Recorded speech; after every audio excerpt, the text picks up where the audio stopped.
Mic check 1 2 1 2. Hopefully, anybody who's listening out there can actually hear me. What's going on, Marvin? Julian, what's going on? Ayo, what's up?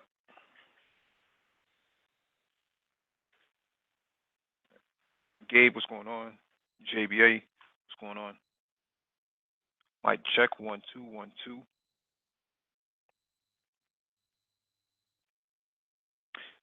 Ayo, he asked in the chat, is the A plus 1001 to 1002 really worth obtaining?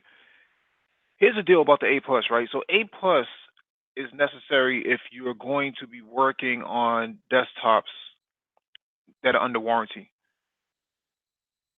And the reason is because most companies like HP, Dell, Lenovo, Samsung, they don't want you touching their devices unless you're certified.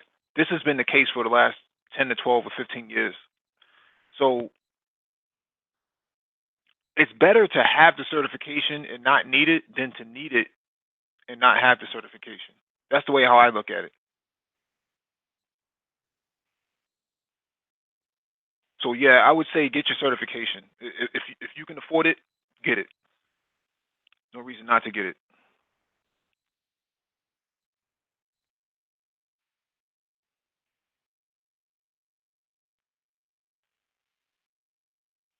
Ayo, what kind of work are you trying to do?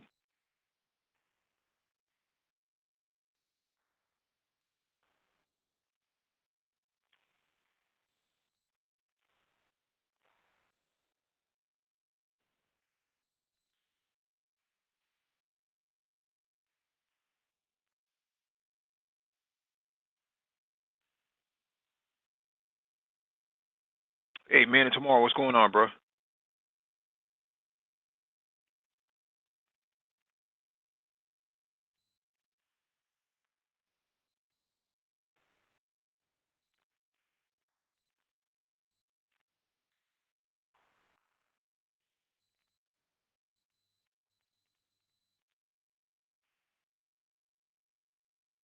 Gabe, I would actually advise against that sort of advice. Mostly because if you are working in critical operations, I don't know what he does. Most places I've been, they want to see some form of certification, uh, either within 30 to 45 days or within 90 days.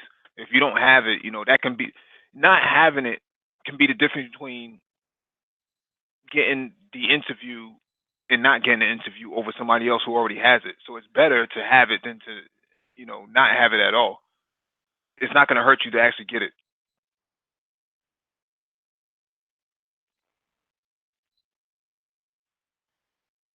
Castle Dragon, what's going on? DE Raptor, what's going on?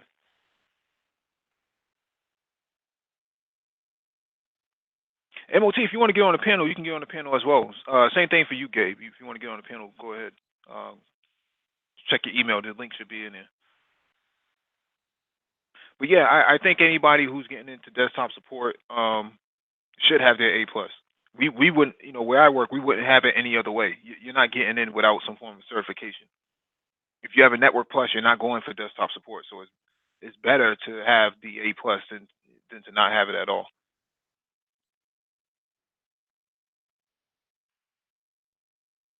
Look at some of the great guys on LinkedIn. They're loaded up with certs. Like medals on a general. They always have certs.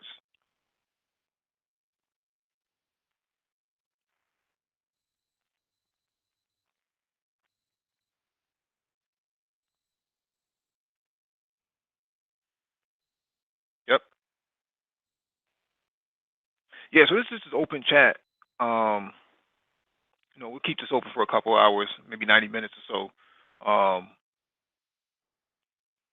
Just to talk. Take a break from all the intellectual dialogues that we typically have during the week. and probably whatever's been happening in the manosphere, especially what happened a few minutes ago. What a disaster. Um,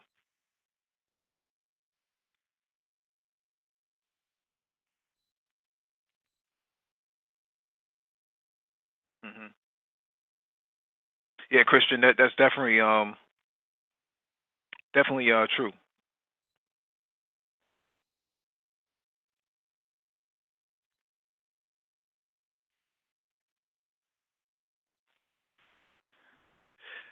The thing about working in the cloud and working in cybersecurity is that cybersecurity is an art.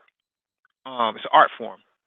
Uh, and cloud is a function, is a new area of business that most companies are still struggling to either adopt or understand. Probably a combination of the two.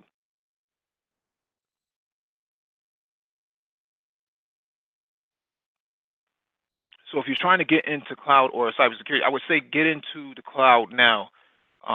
Cybersecurity is a completely different art form. Gabe can probably tell you more.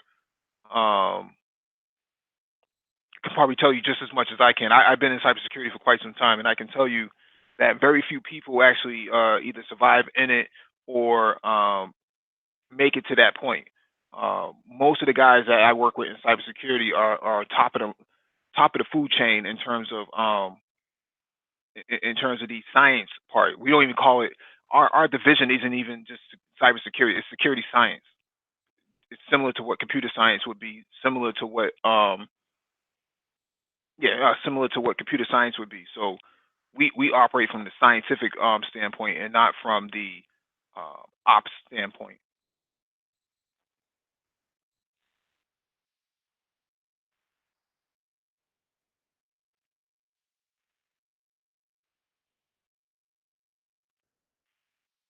Yeah, good for you, JBA.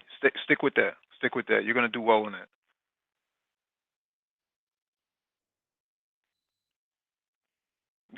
Yeah, MOT. I don't know what's going on in the manosphere. It's like D-Day every single day. Everybody's trying to take the beachhead, but everybody keeps getting mowed down by those German guns. So, Brooklyn Star, what's going on? How are you doing?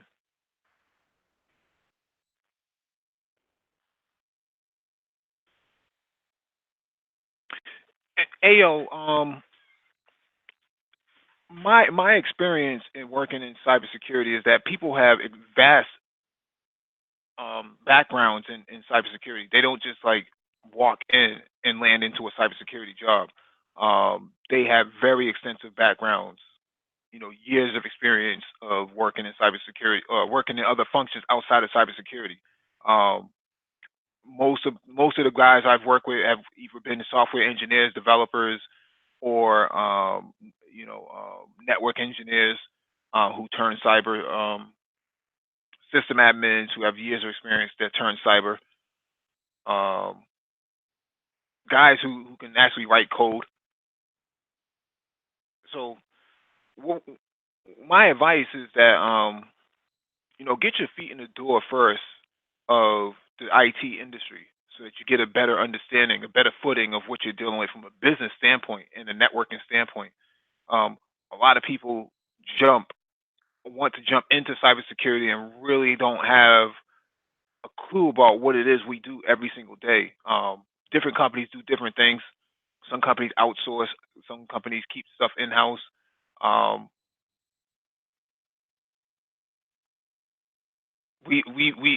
I work in the automation portion of it, and in IR and forensics and threat hunting. Um, you know, architectural reviews. Um, just about everything security from an operation standpoint, I cover, I manage. So it's different. Different organizations going to run their game differently, but for the most part, in my experience, everybody has a very extensive background. My intern um, has a very extensive background in computer science, and he did his master's in cybersecurity,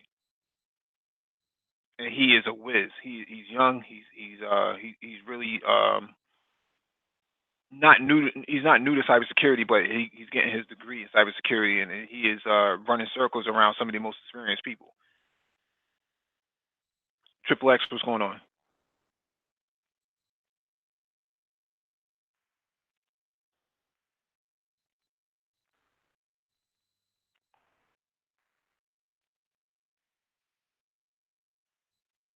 Is pen testing and cybersecurity the same? So pen testing is a form of risk management. It falls under cybersecurity, but it's more in line with risk management because it's looking for vulnerabilities and discrepancies in your operations, your network operations.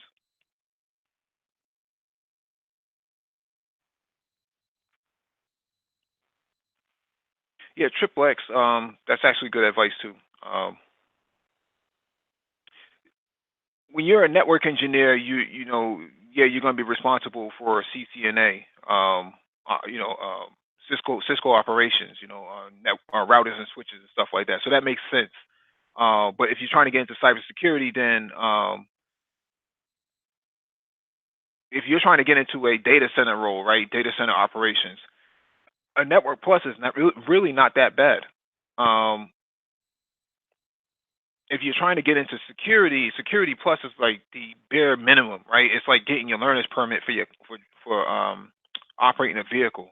Um, security plus is actually really the benchmark for entry level.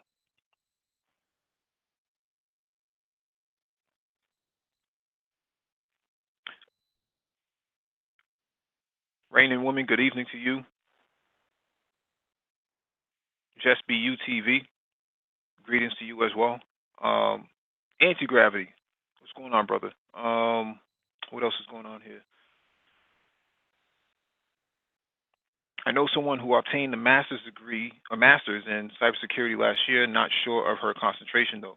Yeah, you're starting to see a lot of variations in these masters in cybersecurity.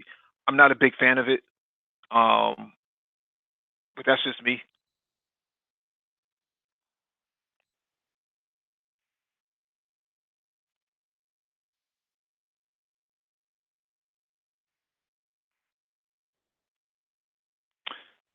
Um, Locast, I'm not on by myself tonight. You can get on.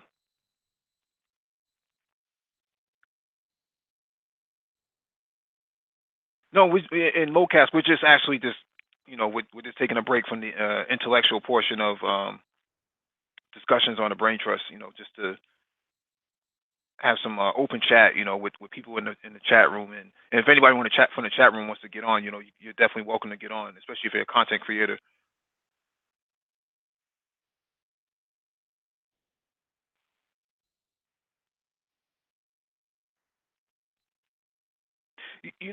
Triple X. It's funny you say that because I was just at a data center not too long ago for a new cloud vendor, and um, they actually use Juniper. Crazy as it sounds, they actually use Juniper and HP switches and routers. So you're starting to see some variation. I think HP routers only make up like 5 to 9% of the market. It's less than 10%. Juniper probably has more market share, but you'll probably find Juniper in more of the um, managed services side. Places like Comcast and whatnot. I think you'll probably see more of that over there than anything else. Um, HP, you'll probably see that in more enterprises. I know Fidelity at one point was running HP hardware. Raining Woman, yes. Open chat for everyone. So if you want to get on, you can get on as well.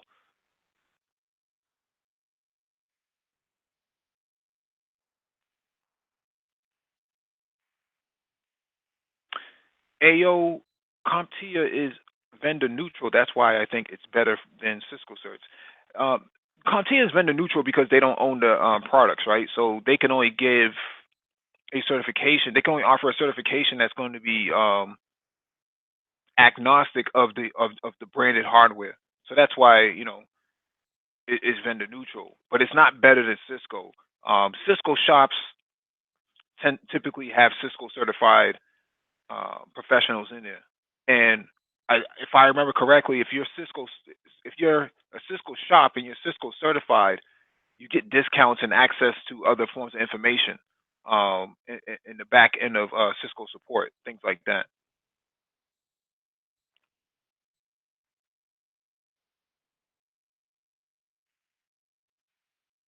It's open, rain and woman. We don't have any topics. Whatever's on your mind. The Toronto Raptors over the Golden State Warriors. Anthony Davis down to the Lakers. It could be anything. Definitely wanted to have some dialogue about just common everyday stuff. Oh, so you deal with VoIP and Triple X. I see.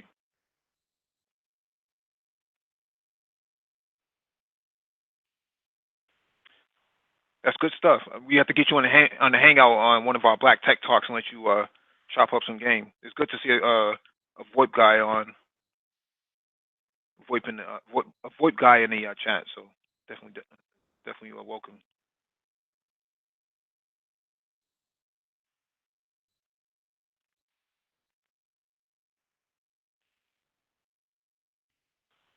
Hmm.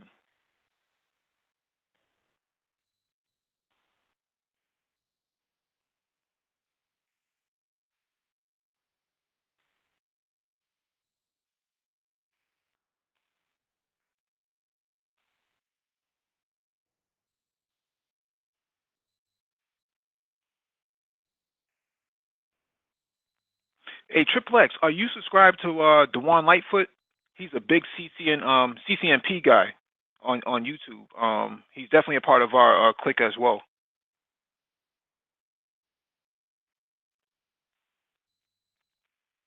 Paul Bryant, what's going on? I haven't watched all of the Le Mans, but I did watch a little bit of it.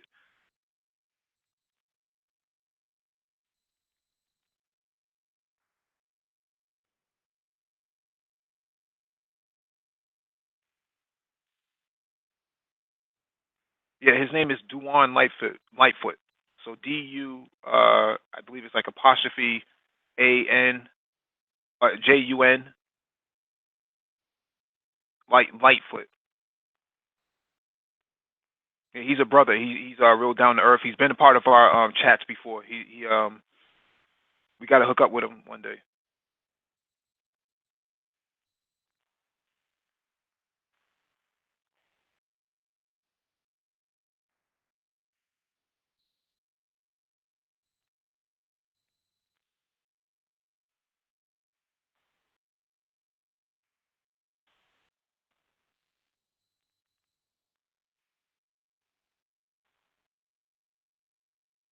Shaw Willie, how are you doing? Good evening to you.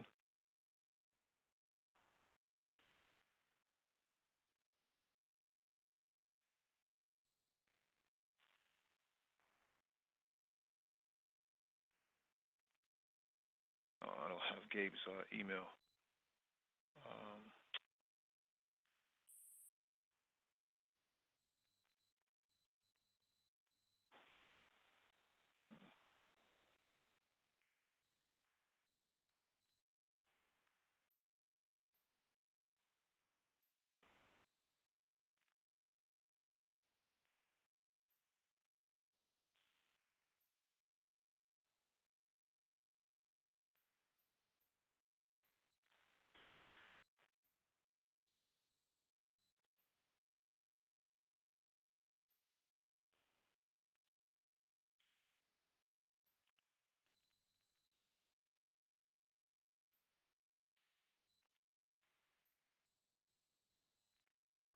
yeah, I sent it to his email. Into Gravity.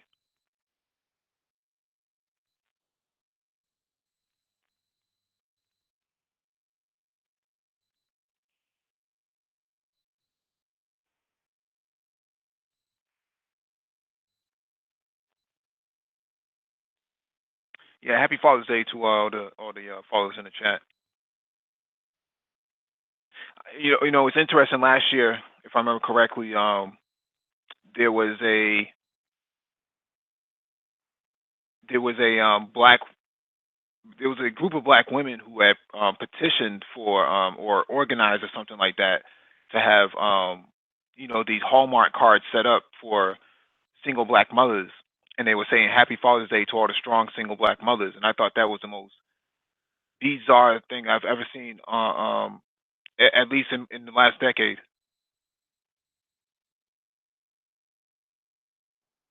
Absolutely disgusting. I don't think the cards ever made it to the market. I think there was so much protest against it, so much shame and backlash.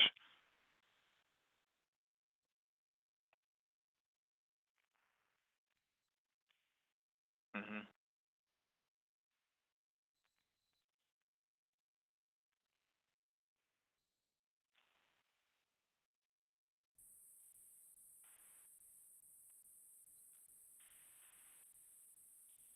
Lowcast, my dude, what is going on? You haven't been on here in a minute.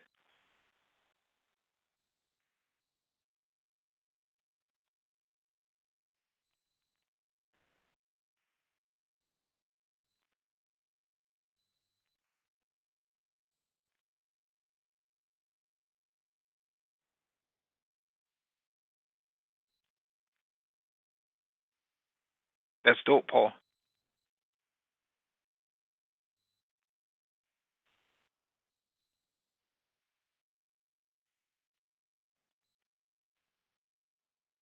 Who else just joined us?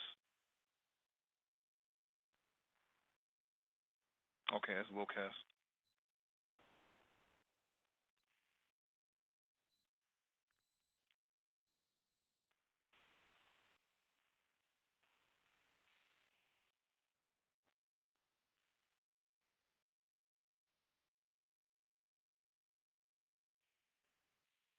Um, let me do some house cleaning at least while I'm here. Um, so obviously tomorrow night we got space and technology.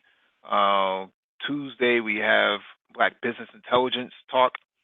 So we'll be focusing on public banking, and then Wednesday is geopolitics.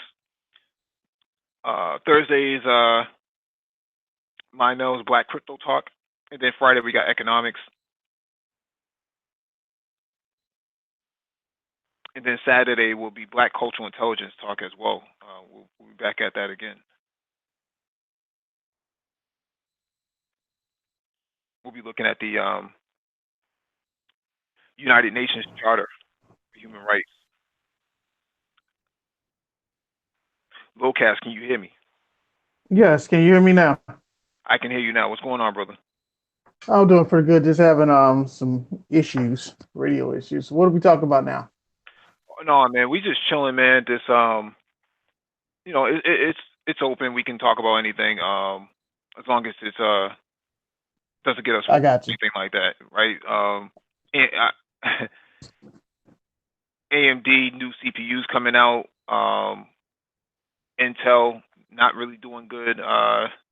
Certifications, we're just all over the place. In terms of the talks. Um, All right, right.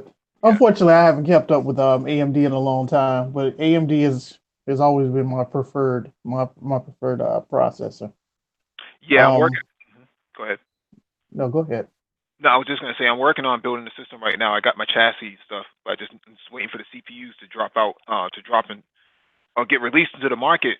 Um, I think they're due for like the first week of July, if I remember correctly, Right. after the fourth. So the new CPUs are going to be very efficient. I think they're down to like 60 watts. Um, Oh, okay, that's good. yeah, that's really good, and I don't have to worry about turning my turning my house into a sauna or anything like that. So Yeah, or trying to keep everything cool. What cooling method are you using? You going with the conventional, just air cool, or you going with this liquid cool oil stuff? yeah, it has to be liquid because it's in a micro ATX chassis. Okay. Yeah, so Okay. Okay. it shouldn't be difficult to get that one set up because the chassis I bought is a Cooler Master. No, not a Cooler Master, a Corsair, 350, Obsidian 350D chassis. So Oh, okay. Okay. yeah, this this one is Oh. designed for like dual graphics cards, um, water cooling, stuff like that. So All right, cool. Nah, man, I'm like I haven't done that stuff in a long time. Ever since my last four computers have all been touchscreen, been the all-in-one units. Don't ask okay, me why. They just have been. you're a Mac But guy. no, I'm not a Mac person. It's just, you get, eventually, your needs and requirements change.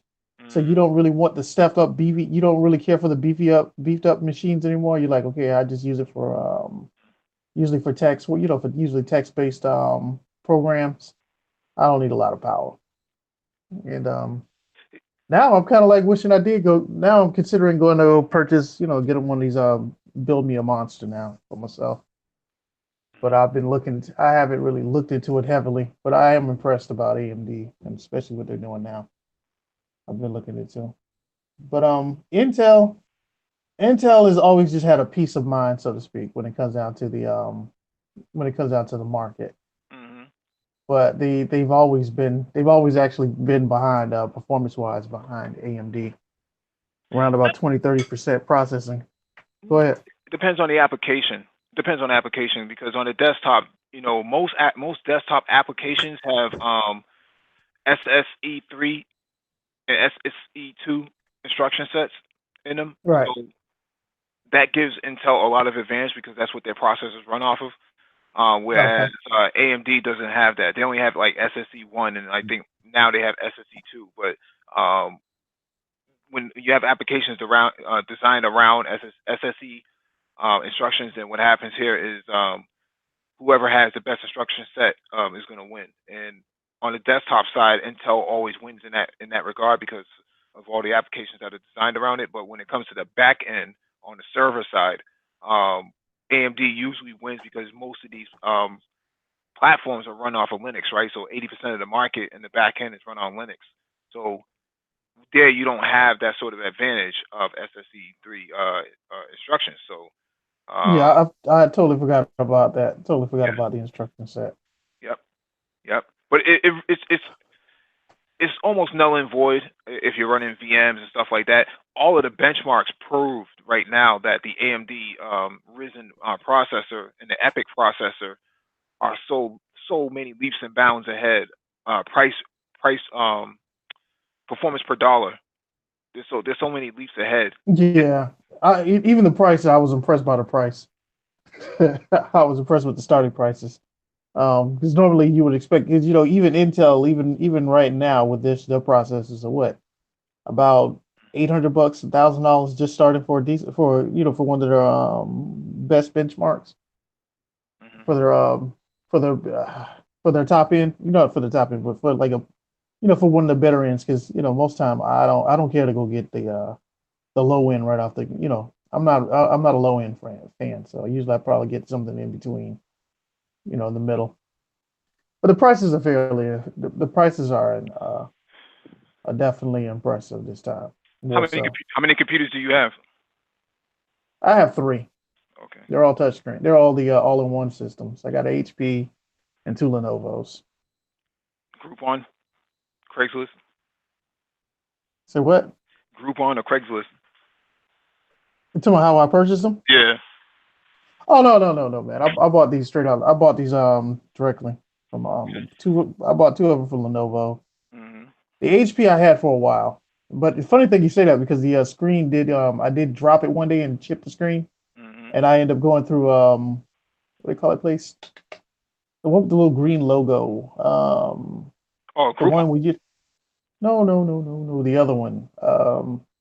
You got the ones usually you can buy stuff locally from people who are just trying to sell something out of their house. Offer up, like from Offer Oh, Up. okay, okay, okay. I got lucky and found one that was a broken one. Hmm. One the guy was trying to sell for like I think he's trying to sell for like $200 or $100 or something like that. Hmm. But I ended up purchasing one from him. I ended up purchasing one from him. All the thing I needed was the screen, and that was good enough for me. So I just replaced the screen, the digitizer, and the screen that day. And if you know anybody who wants a 20-inch, one of the 23-inch LCD screen, just the screen itself, I got one. It's just the screen.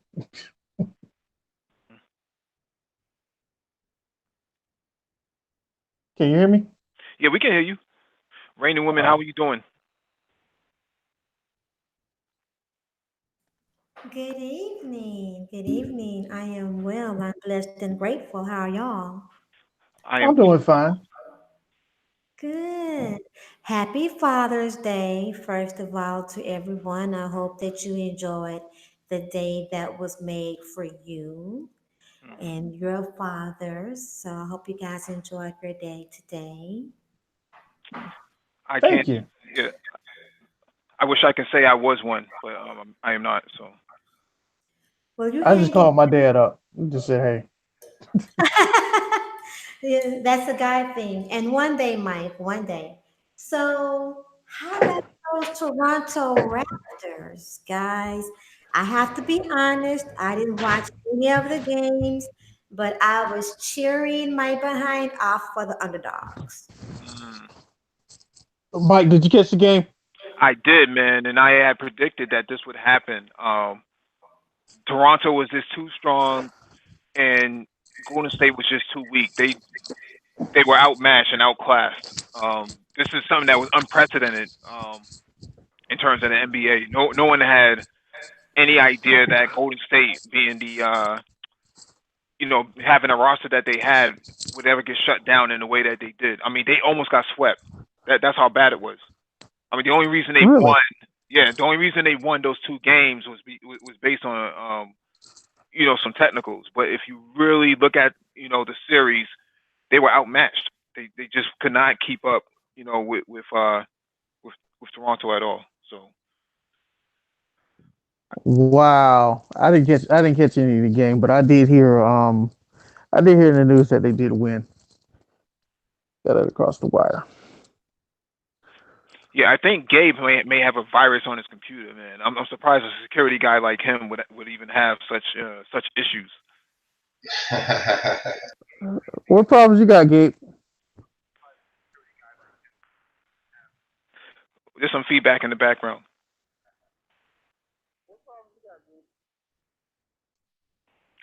Yeah, I think somebody has the live stream going in the background. So if you do, just please kill that live stream and focus on the panel. Is it coming back? Does it sound like it's coming from me? I don't know where it's coming. I'm not even in front of my computer right now. I'm just walking around. But Okay.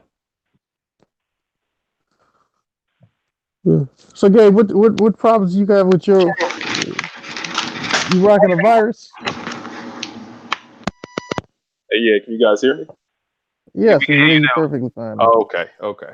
Nah, I mean, you guys sending out these ghetto links. I don't know what to do with those.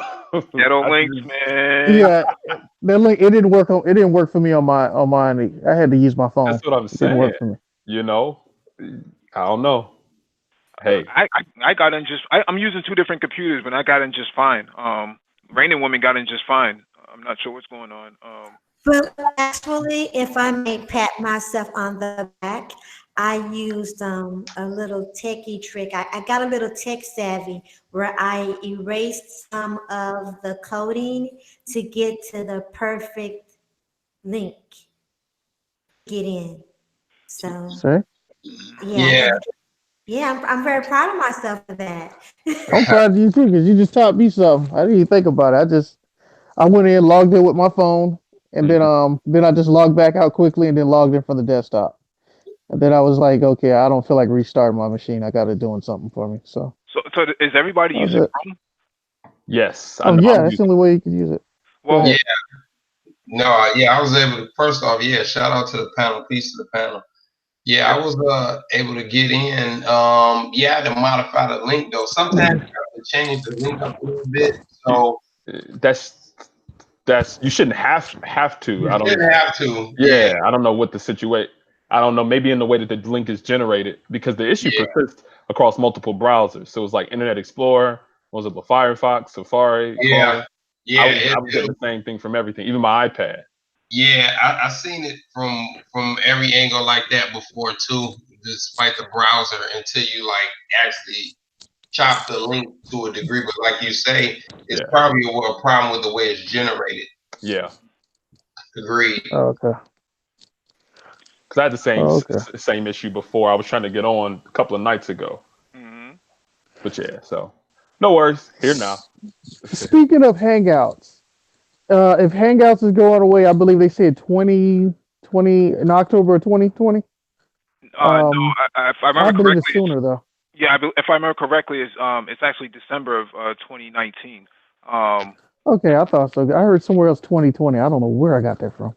Yeah, I think the overall project will stop. I think you won't see any more updates after 2020. But I've been talking about this on Black Gnostics platform since last year that this was going to happen, and people have told me that I didn't know what I was talking about. I You usually don't know what you're talking about, Mike. yeah, that seems to be the common theme in the manosphere, right? We don't know what we're talking about because I was at Google a few weeks ago, and I used to go to Google once a month, or for different sort of meetups and stuff, and I talked to people. And I had heard about this early last year that that Hangouts was going to disappear. That's kind of Google's MO, right? They start things up and then they shut them down after like 2 or 3 years. That's usually the life cycle for application development. I know Gabe is a security consultant himself and probably looks at code review and probably knows that there's a software development life cycle (SDLC) that's involved in this. Yeah, it's not really my area, but yeah, I am familiar. Yep. Yeah. So, Well, it's still around. They're just moving it, mhm. and I've already it's going to be part of the G Suites. Now, I guess the option is we could either buy our own personal versions or buy us like buy our own, or we could start considering what type of software, what type of tools we can use for continuing to do these type of hangouts. Twitch is a very viable option. I know I got a lot of colleagues that just jump right on Twitch when they're doing the live type of interaction. Has a Hmm. lot of the same features that like Google Hangout has in their collaboration with YouTube. A lot of like participation from the audience, so that might be a viable option. I don't What know. about Skype? Does Skype has like a multi No, it's limited something unless like you have that? unless you have the enterprise version. It's very limited. Mhm. And in terms of like broadcast capability, Zoom offers up to 140 Yeah, Zoom is one. people on the panel. Yeah. Okay. Yeah. So So I think anybody have any recommendations or what we should start using across? Because these are the type of conversations I think we should have. So eventually we get just kind of like move on to something new and we can all be kind of uniform and not, well, I'm using this, so you got to try that. You know what I'm saying? mhm. So anybody got a good recommendation of where we can look first? I think Just Be You TV in the chat just said that C Over just did a great vid on possible options. I know Just Be You TV is looking at this type of stuff too, so you might want to check out her channel, subscribe to her too. She's Okay. good peoples as far as I'm concerned. Yes, indeed. I can co-sign both of that for See Over and for Just Be You. And And shout I out to Just Be You. Hi myself. Jess, how you doing? Yeah, I apologize. What was that notecast? yes. Nothing. I'd like to Yeah, do a so quick shout out to Anti-Gravity. Thank you for that help. Appreciate it. anti-gravity tech support should get his A+ now. Yeah.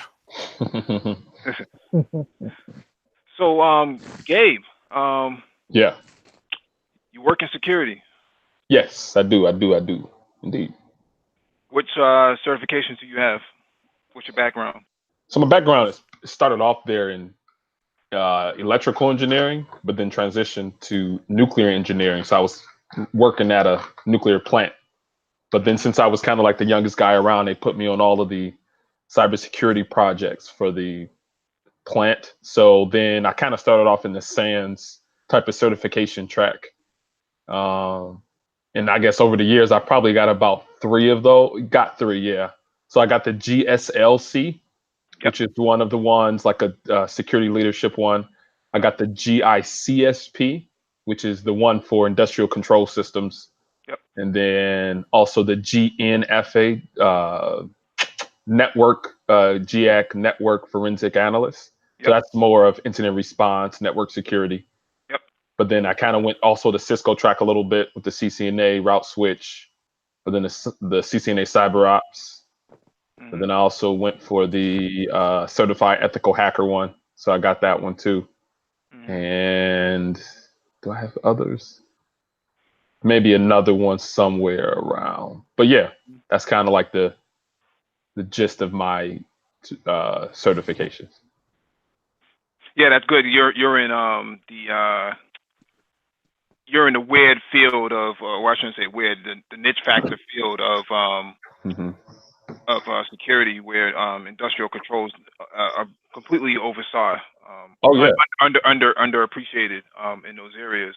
And IoT coming online, Internet of Things, requires some form of security oversight. Oh, absolutely. Yeah, there's been conversations for a couple of years now, because the world has been talking about like IoT, with smart thermometers, smart refrigerators, and all these things. But there's there's been conversation about the IIoT, which stands for Industrial Internet of Things, right? In connecting devices on that in an industrial type of environment, like a oil or gas plant, a nuclear plant, automotive plant, different places. And yeah, it's really interesting stuff. Yeah. Are you a part of the IoT security meetup? No, I'm not. Nope. You should definitely join. Learned a lot of things the last year or so. I've been sitting down with Stanley Black and Decker. Yeah. Oh man, there's so many things that they're doing now. Putting controls on drills and buzz saws and things like that. Turning those into IoT. So if you say, for example, you have a field a company that they allot these tools out to their employees, and next thing you know, an employee becomes an insider threat and decides to take all the tools with him. Well, if he goes beyond the geofencing, the tools don't work anymore, and they can actually track these things down through GPS. Indeed. Yeah, because that's actually very interesting, because in like the industrial control system security field, right, you look at like what they call like the CIA triad, the confidentiality, integrity, and availability, right? Primarily in like industrial control system, and hopefully I'm not just talking. You guys can jump in anytime, but the highest consideration is availability of service, right? Because say for instance you're in a plant, right, that generates electricity. The major concern is that services and processes continuously run. So any type of, I guess, disruption to that availability is something that is of highest concern to management, stakeholders, customers, you name it. So when they start implementing so much IoT technology, they a lot of times just open themselves up to that particular threat vector of that of, if somebody's walking by with the ability to capture some of that traffic remotely and be able to call some type of denial of service attack to these equipment, I mean, shoot, then you call a consultant like me in to fix your problem. So or they can use something like Zscaler, which would actually connect everything through a VPN. There's a lot of methods you can go about of securing these areas. I think there's still a lot of ongoing discussion of how to actually go about it. Indeed. So that's why we talk about this stuff all the time. Christian could tell you we've had multiple hangouts since last year just talking about this stuff in depth. So I remember I purchased an IoT, what do you call that thing? Google Home. No, bro. The test. I can't. You gotta bear with me, guys, for a minute. Basically, I want to buy a test kit for one, an experiment kit. Okay. Like Arduino board? Yeah, like the Arduino board. But I didn't buy. No. What I did, I bought one I think I forgot which one it is. The EPS, ESP, something like that. EP something It's a lot of 223 or different something like that versions. model Yeah, number. for sure. Yeah, I purchased one of those. I still haven't used it though. Hmm. But and this one particular board I think has this particular chip I think it has like 15 or 16 like 10. 15 16 input outputs on it. Okay. Hmm. Pretty cool. Ha- And yeah, I ha- did. Huh? no, I was just gonna ask, have you done anything with it? No, I haven't done anything with it yet. I purchased it. I think I paid. Here's the funny thing about it. I think I paid like maybe like $5 for it. Oh, Like yeah. under $5 Okay. for it. Yeah. Yeah, I always tell people about IoT if you want to get into it, man. There's a lot of Raspberry Pi kits out there that's already set up for you to actually get it up and popping. And it has everything you need, dude. It has the Wi-Fi. It has Wi-Fi built into it. Oh yeah, Oh, oh yeah. I always try to tell people, dude, just go on. If you go on eBay, you can find all of this stuff out there. You know, or Yeah. better yet, just ask me because I don't sit around and think about this stuff all day. But Yeah, you can find the Samsung. stuff. Go ahead. Now I was just going to say that Samsung, I think it's called Samsung Heavy, and I think their factory went offline for like 90 seconds, and they lost like something like $3 million Hmm. just being offline. Yep. Mm. So No that's joke. very, yeah. Go ahead. I'm sorry. No, I was just saying that's no joke. Yeah. Because it's very interesting because you have a lot of like you mentioned before, like a malicious individuals, malicious actors who, if they cause a disruption to somebody's service, their servers are down, a business's servers are down, their ability to conduct business has been disrupted. Mhm. They're able to compromise some type of mail servers. They can't even get the email from inside of their organization out to who their customers are. And that just translates to money loss, right? Yeah, Continuously money loss. So, service disruption. I think that's probably the biggest driver, I guess, business wise, for the largest emergence in the need for cybersecurity skills, because they're like, listen, if I don't have this capability internally, I could lose a lot of money in the event that I'm become a victim, right, to something like ransomware. I can't Crypto. I can't access my data for my organization. So Mhm.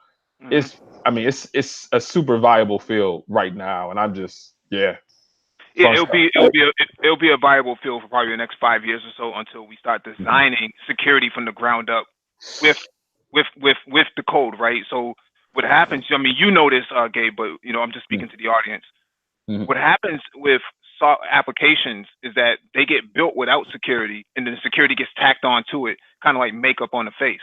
And Mhm. if you just had the security designed from the ground up, then that will reduce the amount of vulnerabilities that would come later on in the life cycle, in the development life cycle for that application. Same thing with the hardware. So a lot of the hardware doesn't pass through UL inspection, right? So there's no one there to verify that this device, this USB fan that came from China that went into this corporate office had malware built embedded into the controller when you plugged it Oh into yeah. your Right. laptop, right? Into your corporate laptop. Now it's siphoning all of this data and collecting it and sending it back out to Beijing.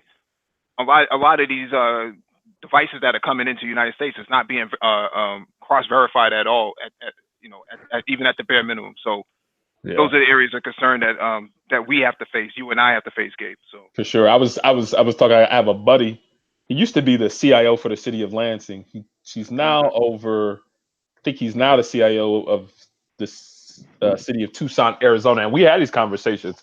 And he was initially. It was so funny. We talked a couple of years ago, and I was telling him I was getting into cybersecurity, this and that. And he's like, "Yeah, it's here right now. Later, probably once we get better processes and things, it'll just go away." Now, like he's like, "Yeah, this thing is here to stay." Because he deals with so many different issues from the state level as it concerns security concerns. Kind of even a little bit more background about myself. I actually work with the state of Michigan in an organization called like MIC3, Michigan Cyber Civilian Corps, where we're pretty much like security practitioners who are brought in to do incident response and forensics on state level events that happen. So we're like the mercenaries, like hands on the keyboard, really trying to resolve what the issues are. And I mean, just simple things, right? That will be called in to deal with. Man, this thing is the way I look at it is like it's security is here to stay in IT. Like I don't think it's going anywhere because even as you were speaking about that of building better protocols and better software, there are so many different legacy systems that are running within so many different environments that don't even have the capability to adopting that new code, don't even know how to be able to read it or be able to deal with upgraded technology. So a lot of times they want these things to keep on going, keep on going. So you still have to put together security measures in order to deal with those legacy systems. So, even if the future things might be more secure, the things that are still running are still need to be secured because they have critical purposes. So, yeah, it's I mean, like the you, wild, you wild west. yeah, you're right about that, and just as much as I do that, a lot of these legacy applications that came from the '90s, especially in the banking sector, Yeah. they can't find anybody who understands that those applications that a lot of the companies have been sitting on since the late '90s, early 2000s. Those old Nokia IPS boxes. Yeah. Yeah. Those old HP vectors. They're just sitting in some data center. Yep. No one's powered it down. People are afraid to touch it because, the power supply has probably been discontinued for the last 10 to 15 years. Yep. If someone touches it, it goes down. It doesn't come back up. That's their job. So there's a whole lot that goes into security. It's not just about catching, viruses on a desktop. You and I don't do things like that. We see the bigger stuff. We see the C-level stuff that keeps them up at night. Absolutely. With one organization I was with, I'm actually transitioning from pretty much building up their internal penetration testing program, right? Getting the documentation down, understanding things that are initiators of something that we might have a pen test for, contracting third-party vendors in order to bring people in order to do things that we don't have the internal capability to do. Being able to just understand what their systems are and things that they need to consider security-wise before they put this thing to the market. So, it's just so vast, and I'm just like, it's fun, man. It's fun. You're developing playbooks. Oh yeah, yes. Yes, that's what we're doing for the state of Michigan too with the MIC3 organization. We're doing this is a guide that you take with you when you're deployed to a particular incident, and these are the steps that you follow. This is somewhere I think I don't know if you heard of the book, the Blue Team Handbook. Yep. So that's team handbooks. You have that in here, and that has your different tools, different flags for scans and using Bro, Splunk, all these different tools in order to implement in the event that you have these tools at your dispense during some type of engagement. So yeah, I can go on and on, man. Don't get me started. No, go ahead, man. I want to hear this. Go ahead. You and I are going to do a hangout. You and I are going to do a hangout together, and we're just going to go ham. I'm with it. Yeah, we're going to go ham. I'm with it. If you got any other books you want to recommend to the group, man, please. Oh man. Oh no, he's on the email. He's on the email chain, so he'll definitely absolutely send out the links, and stuff like that, the ISBNs and stuff like that. I wanted to jump into Raining Woman if she had anything she wanted to bring up. Yeah, I know she was talking about the game a little bit. So yeah. She's a Rockets fan, so keep that in mind. I'm gonna definitely let you guys finish out your conversation as much as possible. Do your thing. I think we're gonna have a part 2. Huh? Yeah, I think we're gonna have a part 2 to this.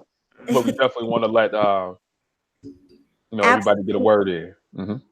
Absolutely. So I just want to say while I'm up here that I want to encourage and inspire all of you guys to continue to add the kind of content and the substance that you're bringing to YouTube, because what you're doing is definitely needed. So I'm just going to leave out with that right now. I'm listening to you guys while I continue to do some work. We've added CO, but he has something to add to the conversation. So you guys do what you do and just be encouraged to continue to add the substance that you bring to YouTube. Yeah, thank you. Appreciate it. Yeah. Yep, thank you, Appreciate sis. it. What's going on, C over? Hello, hello, hello. Wait a minute, I might be too low. Hello, hello, hello. What's going on, fellas? Chilling, bro. Chilling. What's going on? Good. Yeah, I can hear you good. Yeah. All right. Yeah, my game was a little low because I was just recording something. Okay, Yeah. well, can you fix your bass too, please? Can you take some of your bass out and then Oh. work on your treble a little bit? Yeah, there you go. Oh my God. Go ahead, bro. It's How only you one. doing? It's only one knob. But yeah, I heard you guys was mentioning. I guess you guys briefly talked about the whole Hangouts issue. I just finished a live stream on that, and I've been talking about it actually for several months now about Google moving off of the platform. So Mike V, you're IT guy, so you might have already be aware of the G Suite for Google Cloud. Yep. But now Google's communication so far has been pretty bad in regards to what actually is going to happen. Now the reason why I'm bringing it to the attention of people that use this platform that we're on right now when it comes to holding these panels is that the communication from Google has been lackluster in regards to explaining how when they remove Google Hangouts, how they're going to incorporate G Suite into the ability to live stream through Hangouts again or something similar. They haven't I don't really. I don't think it's gonna be there. I think they're gonna take it out completely. Yeah, no, I know Um, they're going to completely get rid of Hangouts. Now I would think for a quick solution for us, like I was telling people, dude, OBS Studios is a darn good. It's a control room in a form of software. I would recommend everybody get a copy of that and basically use Hangouts or buy either get the new version of Hangouts, the Meet Hangout, whatever the G Suite version, and we could utilize that. But you just have to use it on a screen share on a master on everyone who's hosting. They're gonna have to use it like on a screen share on their desktop. Well, I actually did point out some alternatives to that actually.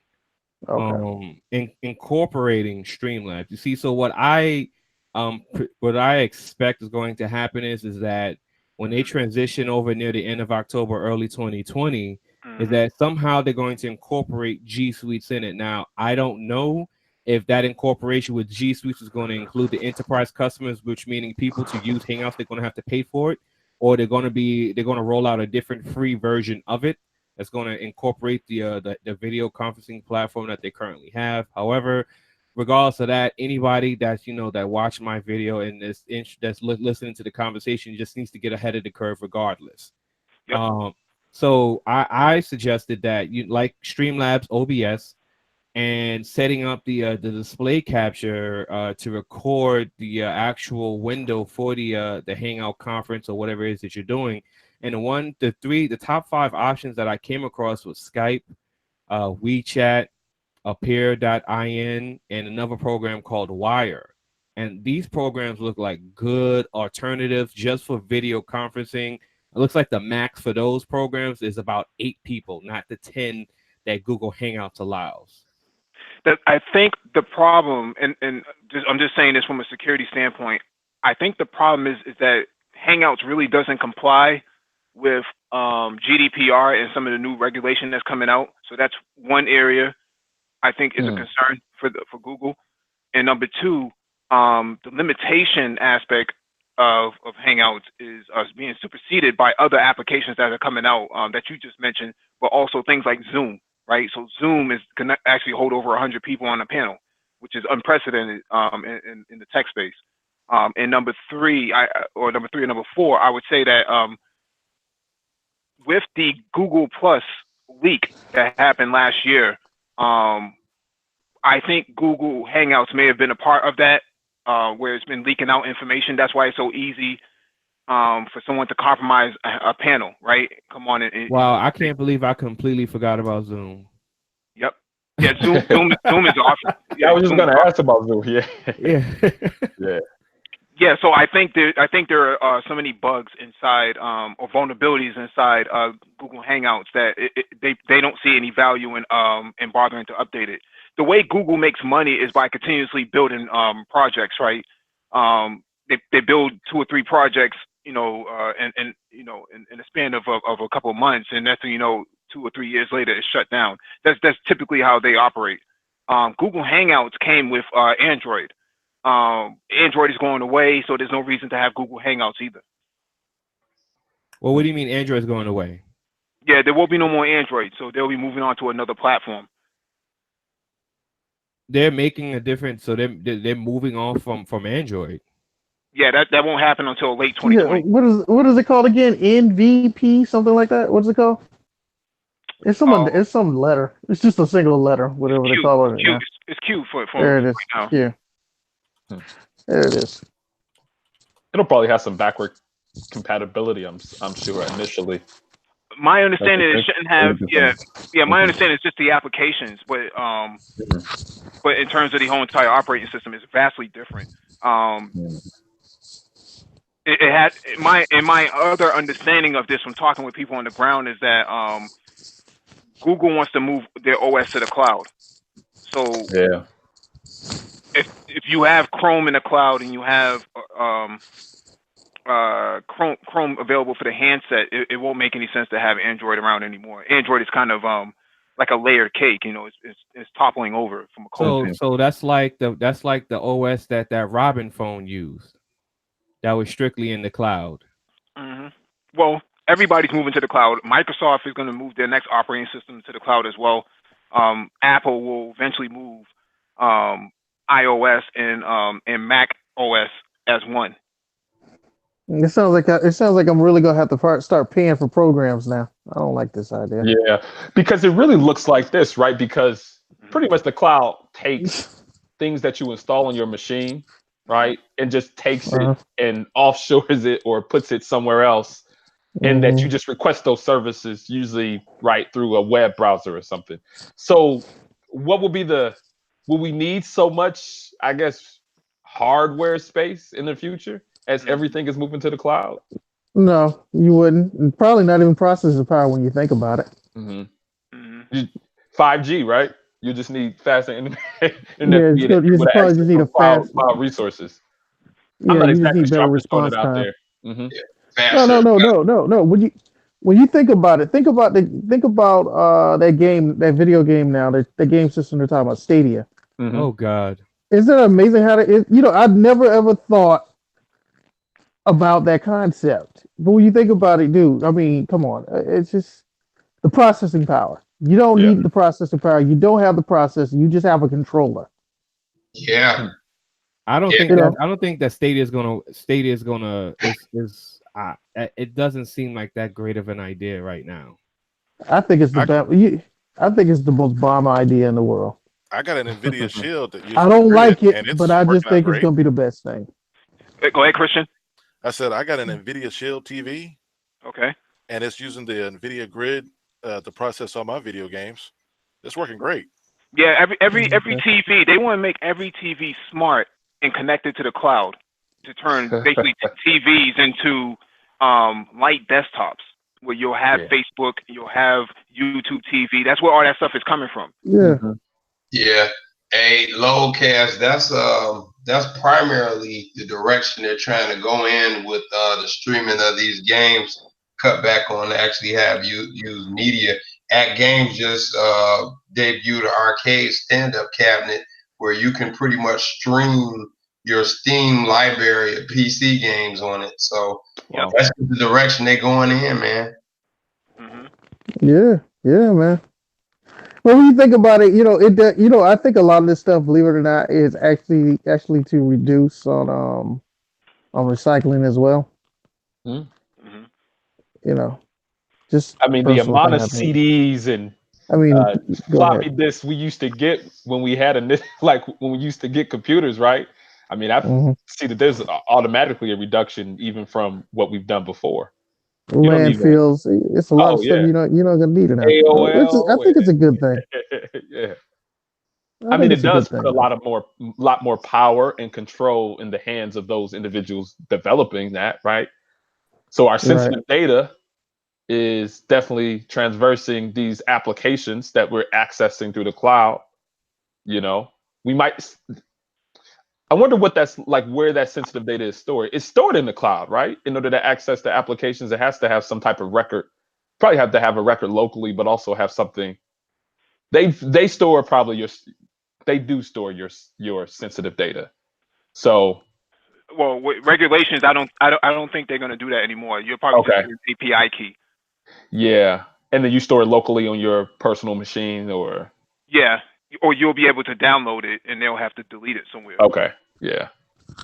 If I might add a little bit conspiracy Mm-hmm. elements, Feel I free. personally that might my Your little mic, thing, your mic is breaking up a lot, Rainy Woman.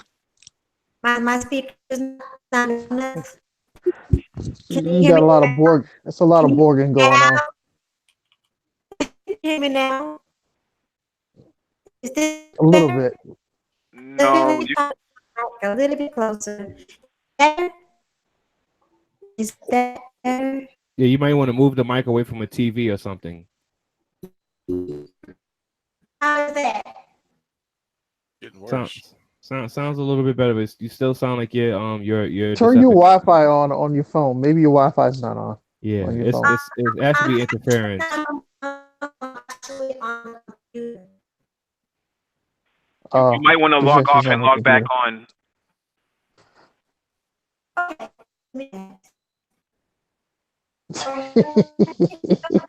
You guys keep talking. I'll log in on my phone. Okay. Okay. Sound like you got a bad connection. We don't speak Borg. We're working on it.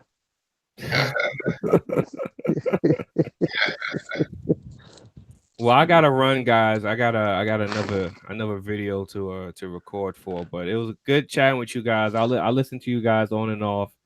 I'm glad people are talking about that whole Hangout issue because it is something that people are gonna have to deal with in a few months, regardless of the thing is an issue or not.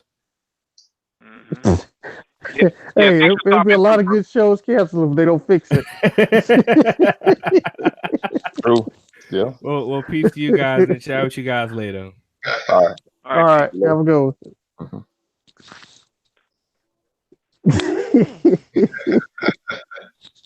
Hey, but this is the thing that trips me out about us, man. This is why I do believe that in some aspects we gotta start conditioning for younger men to start taking up certain areas, certain aspects. Because we do need, to a certain degree, we have our own requirements as a group. And we need somebody who's able to cater to those needs.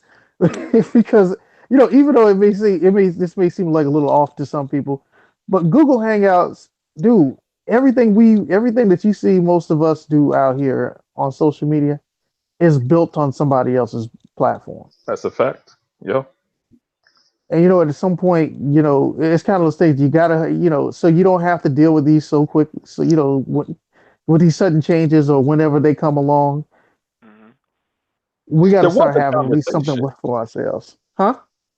I was saying that there was a conversation about the effort that would be necessary for building an additional platform. I think Mike was talking about one of these Hangouts, because it's that of you got to have the infrastructure you set up. I'm sorry if you want to repeat it, Mike, because I can't remember exactly what you were saying. What it would take to host our own type of platform. Oh man, it would it wouldn't really take much. Mike said 4 computers. Yeah, 4 servers. Well, I'm thinking from a regional perspective, right? So things are done by region, right? So you'll drop you'll spin up a AWS instance or Azure instance in the cloud, and it would only cost you a few $100 to actually get that off the ground. Obviously, with scalability, and from elasticity standpoint, you would actually scale up and down based on the load, right? So based on how much traffic you're going to get, it can go from $100 to $1,000 and constrict itself back down. Right. In a matter of seconds. In a matter of seconds. So we wouldn't really have to spend a whole lot. Most companies operate this way. They don't really go to physical servers. The last company I used to work for, everything was in the cloud. There was no such thing as a server inside the office. I mean, shoot, do we Okay. want to put plans in place in order to? Hey, Gabe, now let me ask Yeah. you this question. Yes. Because I like I said, I appreciate people having alternative opinions to mine. I Sure. value them. Now, Mike's talking about Mike. Let's say if we were going to build our own utopia, Yeah. digital utopia for ourselves. Hmm. What do you think would be a better way for us to have our own physical servers that we have control over, or servers that are in the cloud, or cloud-based servers? Cloud. Well, I think that Pros and since cons. well, I'm not. I don't necessarily stand up servers or cloud instances, Hmm. but Mhm. I have dealt with servers and all of the specificities within that type of environment. I mean, you need certain services running, like your Windows Active Directory. You got to have a domain controller. You got to have individuals who have certain access levels. What I understand is that it's a lot of administration involved in standing up your own servers and running your own Mhm. services. And it seems like so that would be one con that I would say is just the time for a brother who is already involved in his own things to be able to work in that also. But then on the cloud side, it seems that a lot of those services are streamlined and they're already provided where that administration isn't as heavy as setting up your own servers. Those are two that just comes off the top of my mind. It's a few Okay. mouse clicks, Gabe. And maybe you know this, and maybe you may not. But it's a Yeah. few mouse clicks. You log into AWS, and then from that standpoint on, you're making anywhere between 3 to 5 mouse clicks, Mm. and your server's up and going. Okay. So you're talking, instead of waiting hours and days to set up a server, you're talking in Yeah. less than 10 minutes. You're already up and going. Yeah. And especially if you use Python to actually script this out, this stuff can Uh, be done on the fly. So let's say we designed a server, an AWS instance, and we got a whole lot of people that on a Rumble, right? Let's say quote unquote Rumble, and a yeah. thousand people rushed in, and we only had capacity for like 500. It'll That scale up script, automatically. that script is going to load up another instance for Hmm. load balancing, right? So Mm. that's where that's going to come in, and that's going to do it on the fly. You only have to have another person, labor get involved into that. So Right. these are areas that we have to really focus on, because if it's going to be cost effective, it has to be cost effective going in. Because if you're going in, you know, pouring in money and you're not seeing any return on investment, you're losing, right from Jump Street, and it's not going to be worth it. Yeah. Now, what would it look like? Would it look like something similar to that of a Google Hangout? What development would be necessary in order for it to be something that's user friendly and user Um, experience friendly? you may have to just copy UIs, but I think, and Mhm. I could be going out on a limb. You're gonna have to borrow some functions of different platforms that already work, but you're gonna have to integrate them all in one. I Right. agree. Yeah, you have to integrate it all in one. Now, how you get to that point, you're gonna need a lot of hands-on coders, Right. and you're gonna have to do it really quick. Developers, coders. Yeah. Yep, you're gonna have to do it really quick because, um, from a development standpoint, this can't go on for long because you're paying people by the hour. Gabe, people who Oh write yeah. code, they're charging Those a bare expensive minimum people. 60 $70 an hour. This stuff got to be done in at least 40 hours. Yeah. Oh yeah, definitely. Hey So guys. there's a. Yep. Jump right in. I'm sorry. Oh, okay. Yeah, I was gonna say, how familiar are you guys with the Black Avenger TV.net? I've seen it. I've I've heard jumped of on it. it. Yeah. Yeah.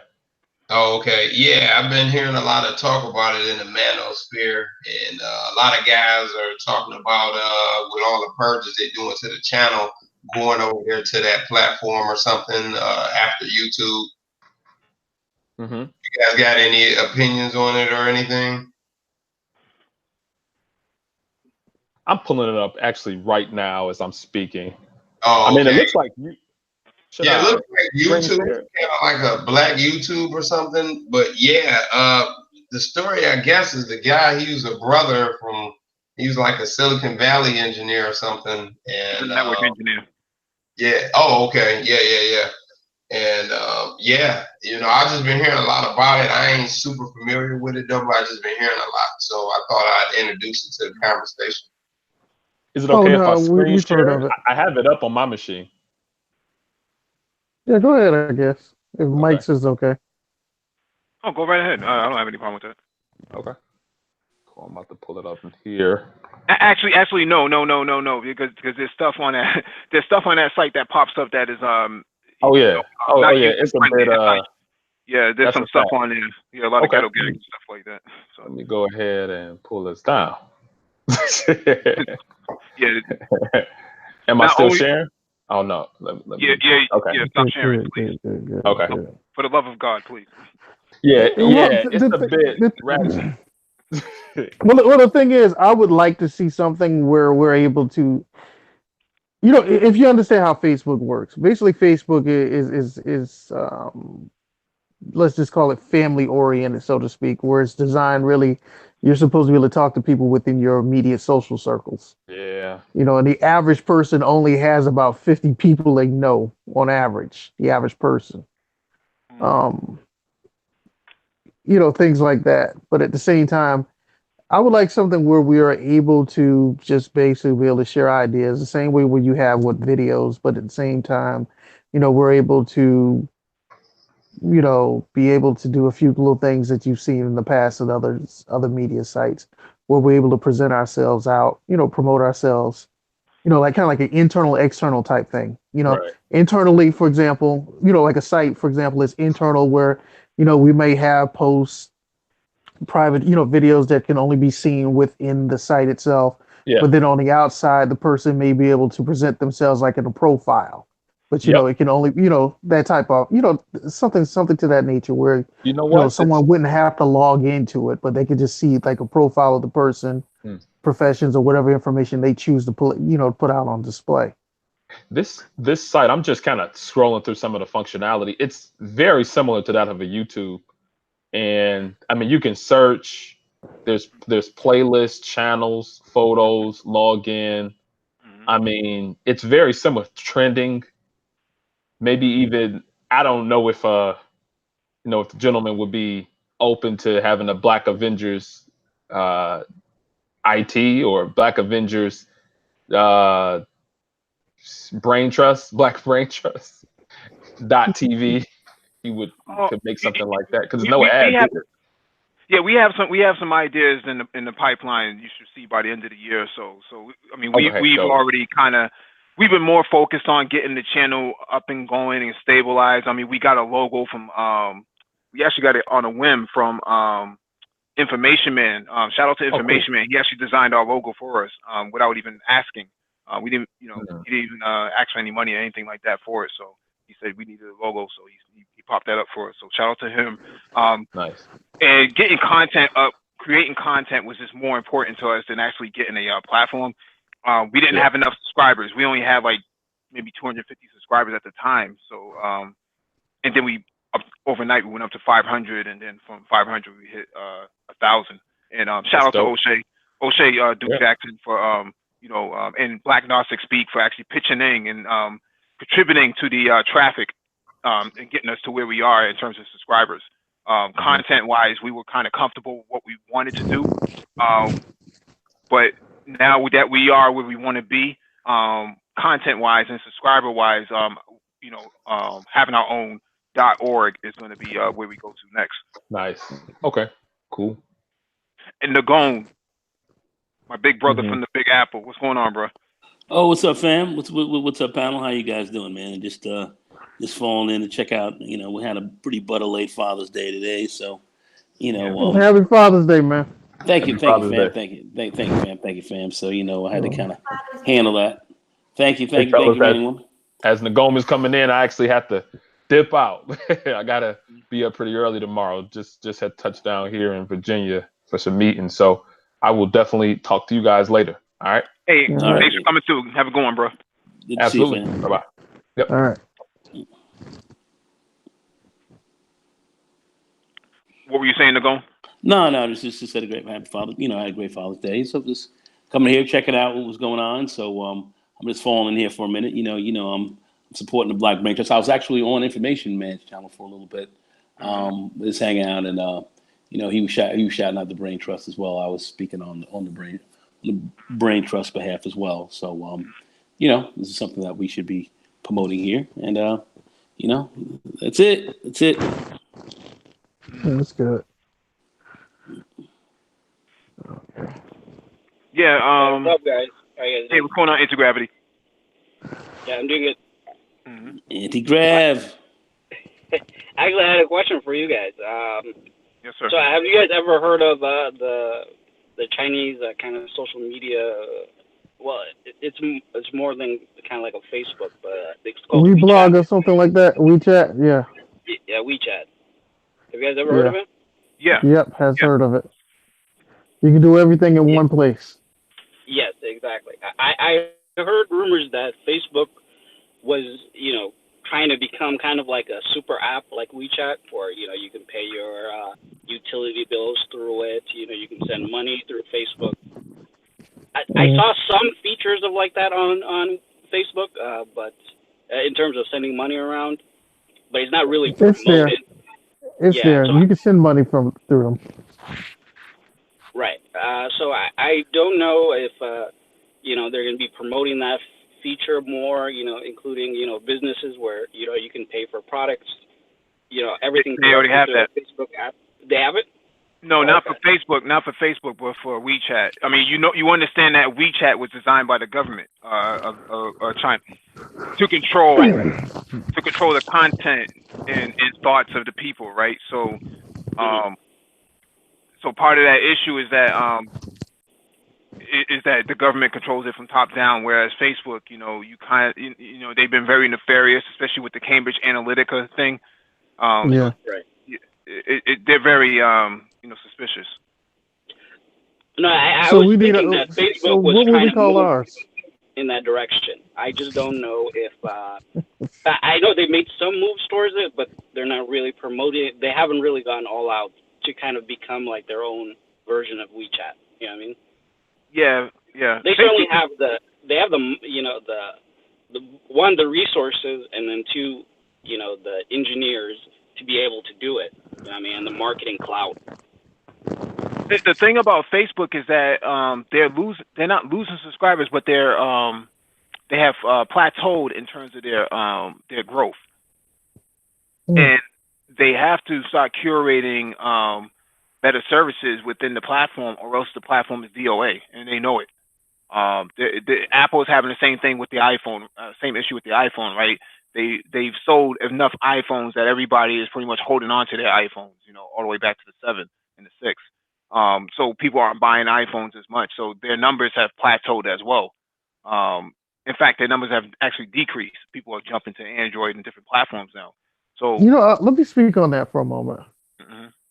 I think I think the real reason why the Apple probably ran into the problem that it has with the iPhone. If you haven't noticed, dude, once upon a time it used to be almost every 2 years where there was an update on a new cell phone, and then it rapidly changed to every year. Did anyone notice that? I did. Yeah, I noticed that because I own iPhones, So you basically accelerated. You've accelerated like the next 3 or 4 5 generations of iPhones. They were pushed out a year back to back from each other. and I believe it or not, go ahead. No, you're dead on it. I mean, I'm just actually seconding everything you're saying. And what I was gonna say next is that I think Samsung did that shit on purpose. Meaning that, in other words, Samsung started dropping all of these phones at one time, and then Apple had to try to figure out a way to keep up with the market. Well, remember, Samsung keep up with the competition. Yeah. Samsung makes the front end for the makes the screens and all that for the iPhone. Samsung makes they make a lot of product for the iPhone. It's primarily a Samsung product. If you really look at it, I hate to say it, but it is. Yeah, but the thing is, Nicole, is that who gets the money off of the Samsung brand and who gets the money off of the Apple brand? Well, you know, You the see what I'm Apple saying? brand, yeah, they contract out to Samsung to do that, so they make a lot of money off of them contracting to make these pieces for them. But then, of course, they sell their phones for $1,200 and $1,400, which are Right. ridiculously overpriced, which are crazy. And And I think that's another pushback from the market. Apple that's right. makes 96% profit off of their phones. Yeah. I mean, they're making huge money off it. They're making huge. We're saying that we're not disagreeing. I'm saying that's why they're selling these phones for for $1,200 for the new iPhone, whatever X or whatever hell that crap is that they're trying to hook me up to buy it. I'm like, People ain't $1,200 buying for them. what? People ain't that damn crazy. I said $1,200 for a phone. It's you don't understand. I can buy You two don't understand. laptops for that. I can buy You don't two understand. brand new It's a laptops. premium. It's premium. It's premium. It's premium. I mean, Anti-Grav, have you ever heard anything as ridiculous? It's called premium, guys. No, If you want premium what's products, you worse, got to pay for it. right. Well, what's actually worse is that everyone kind of felt it, but it feels like almost like every 9 months the iPhone slowed down. You know what I mean? Well, they were doing that on purpose. They're doing that on Right, purpose. and then when the news reports and came out and verified this, that really that hit them pretty hard. You know what I mean? That's kind of the sales were going down, but really that kind of pissed off a lot of people. That's it. Just trying to slow the phone down so you could. Oh, I got to pick up a new phone. That's faster. They were doing this artificially. All right, they called it even with the battery power. They were doing all kind of ill shit.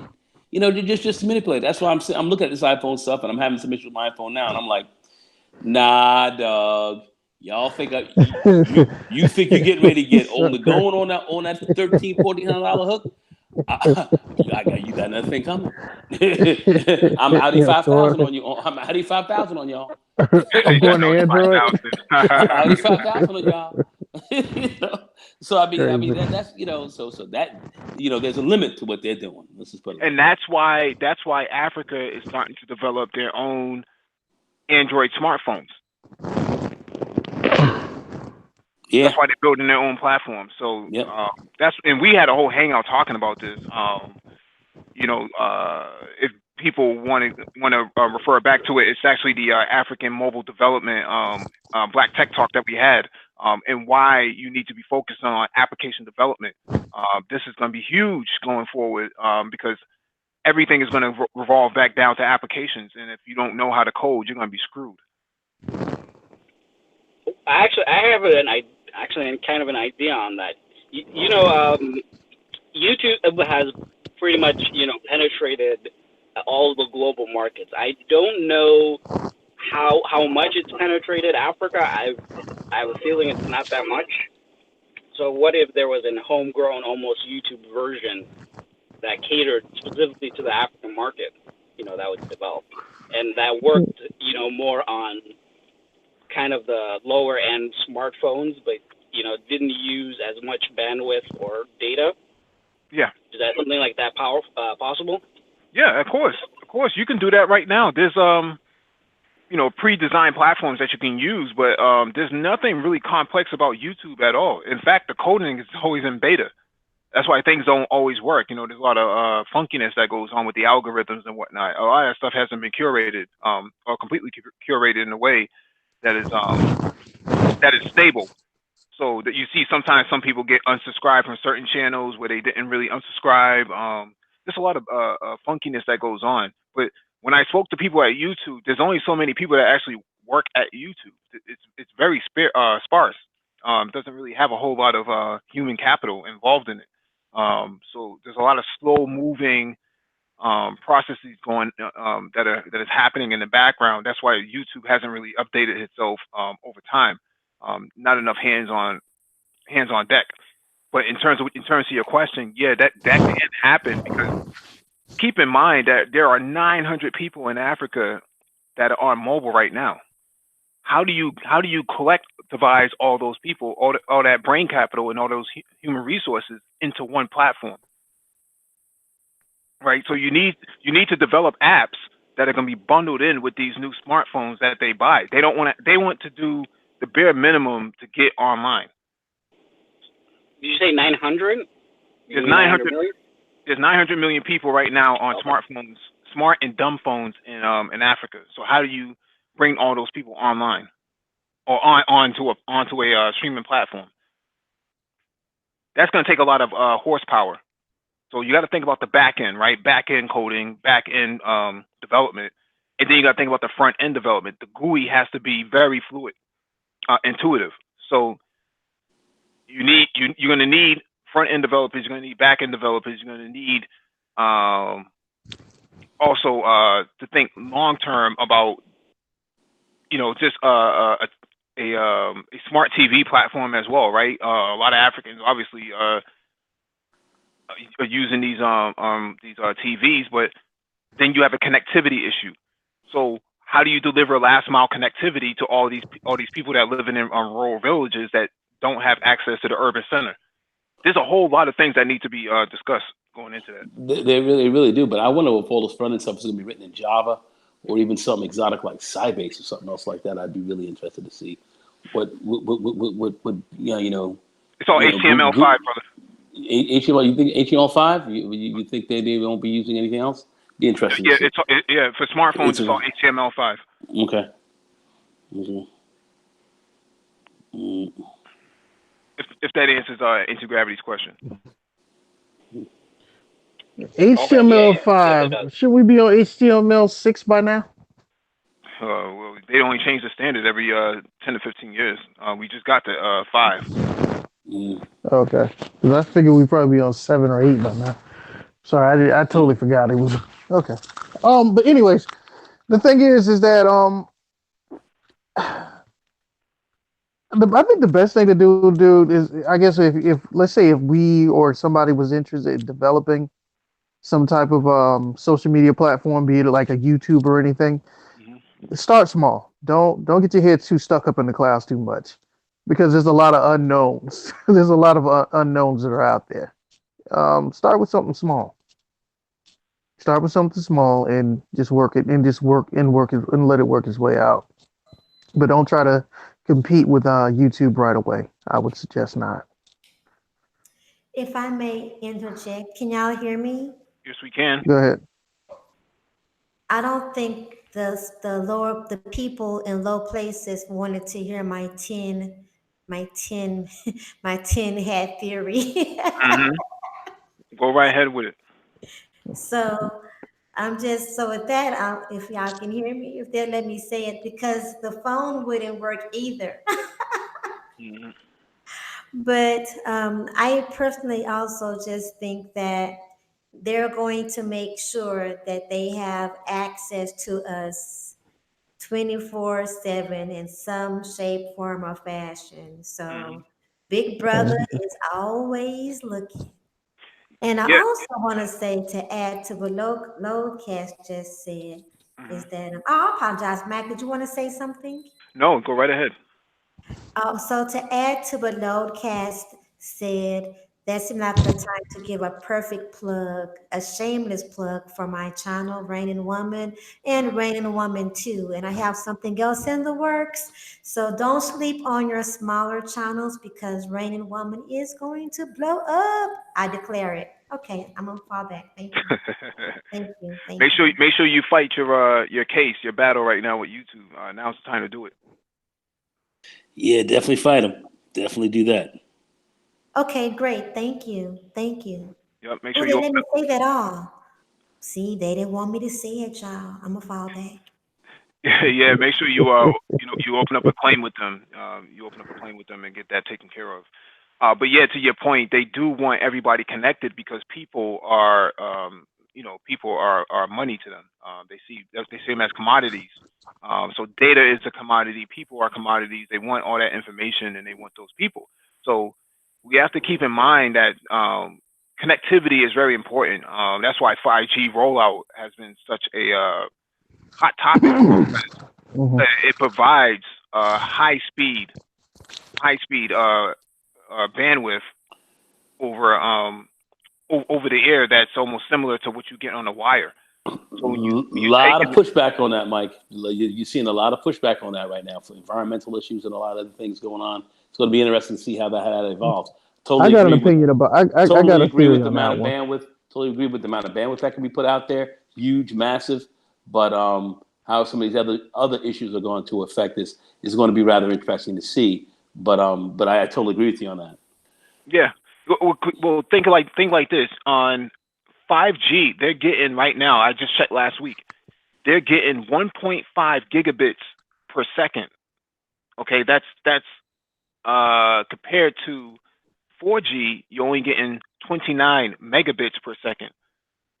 This is unprecedented. They haven't seen anything like this before. So you're basically getting 4K broadcast TV over the network, over a cellular network. Yeah. But you got to keep in mind too now how it's configured. I mean, you're talking about stuff. You talk about having antennas not too far away from a person. It's from a person's cell phone.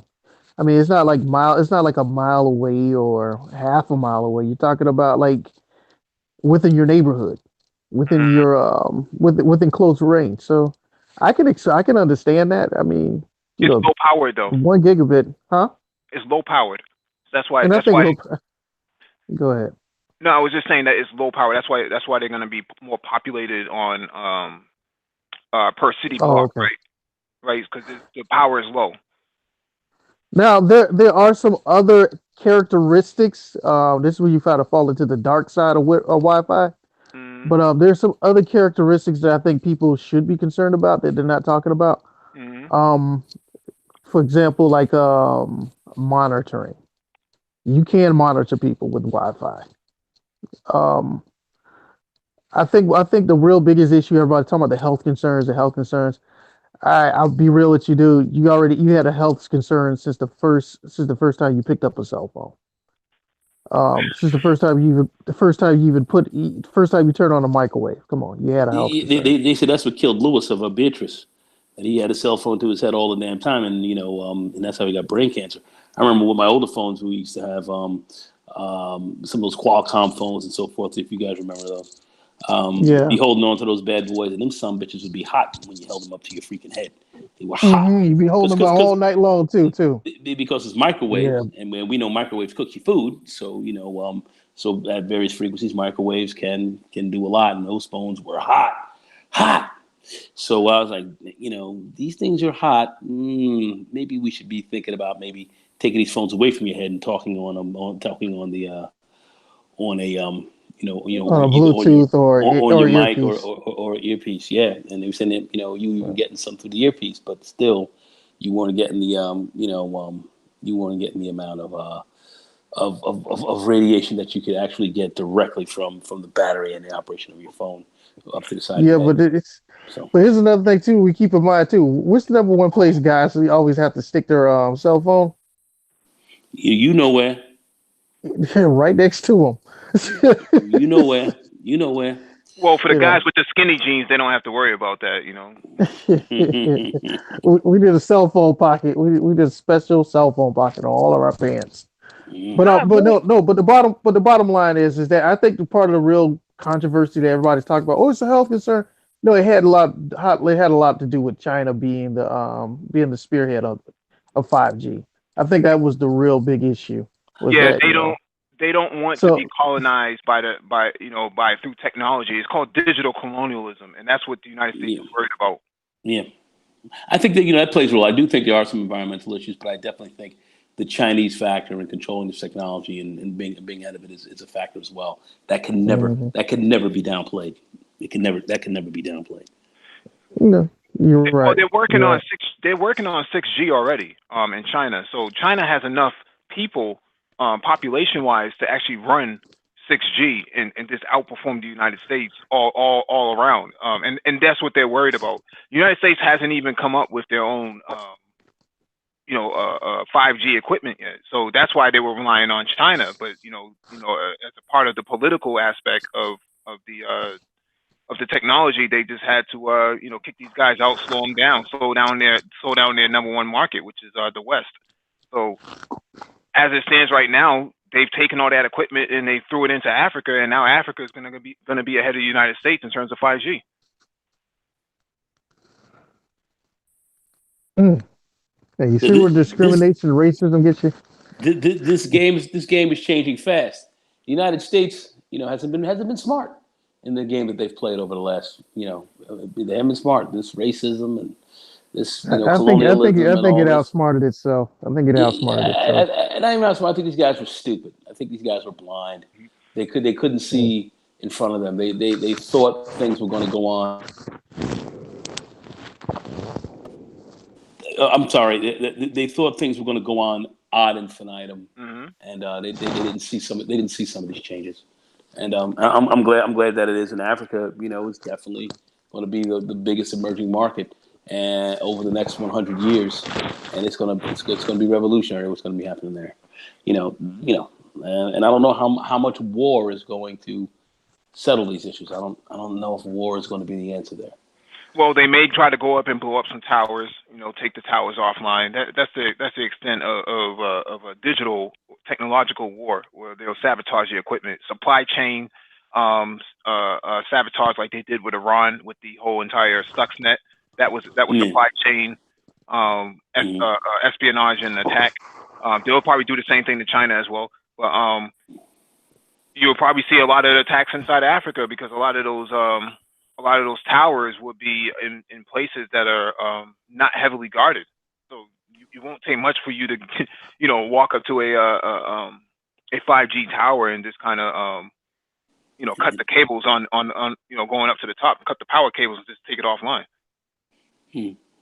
Remember, and Nagon, you're probably familiar with this too. That in the '67 war that Israel had with Egypt and Syria, one of the first things they did with their I'm saying this for people listening to this. Yeah. They took their prop planes and they hooked these blades up to the back of them, and they flew the planes low enough to pop the phone line cables off the telephone telephone poles and take Egypt offline, so that they couldn't call and couldn't receive any calls. Yeah. They certainly did that. They certainly did that. They even worried about them trying to play a submarine game where they were going to go down to the bottom of these trenches, where these big cables that were crossing over, from continent to continent, they could clip and cut you off that way as well. It's some real ill shit. It's some real ill shit that these guys were getting into. So yeah, but that cable piece that was huge. Those trench cables. Yeah. You got to go back down and relay new ones. Yep, and you're going down with 25,000 feet in Baffin subs. Where the slightest problem happens, you finish. So yeah. What's so funny? When I first discovered that's how they were connecting content to content. I was a kid, teenager. You think, okay, it got to be technology. Nobody would ever think about dropping cables along the sea. Kind of like an extension cord.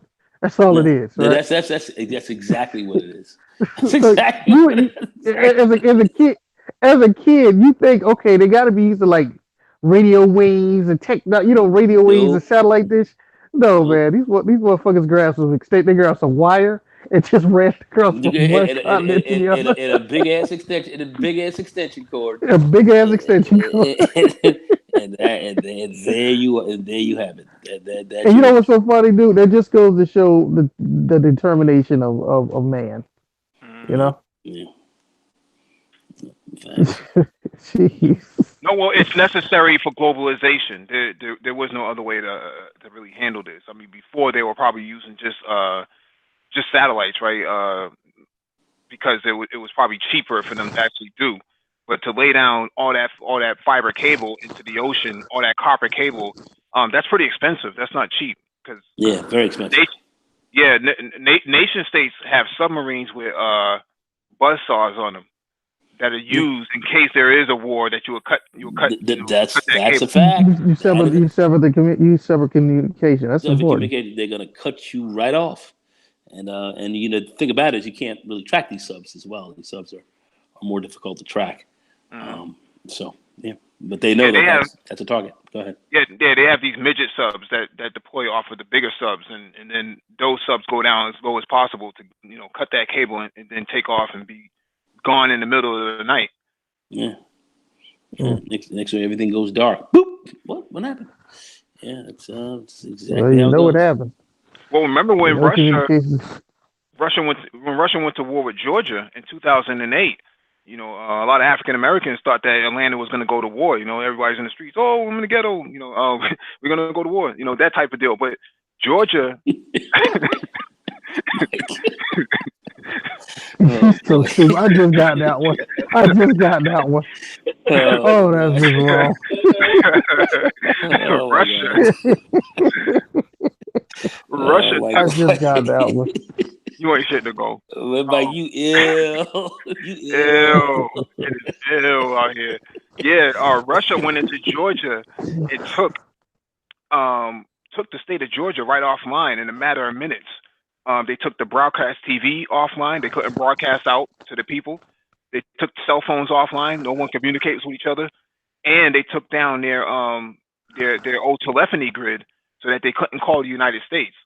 So by the time they figured this out, they were already Sukhoi fighter jets going through their airspace, and they had tanks coming in. You know, these Russian tanks just floating in. So what I'm saying here is that you know, nation state attacks, man, are very serious and something that needs to be you know, considered. And if you're talking about doing business in Africa and stuff like that, that stuff can happen.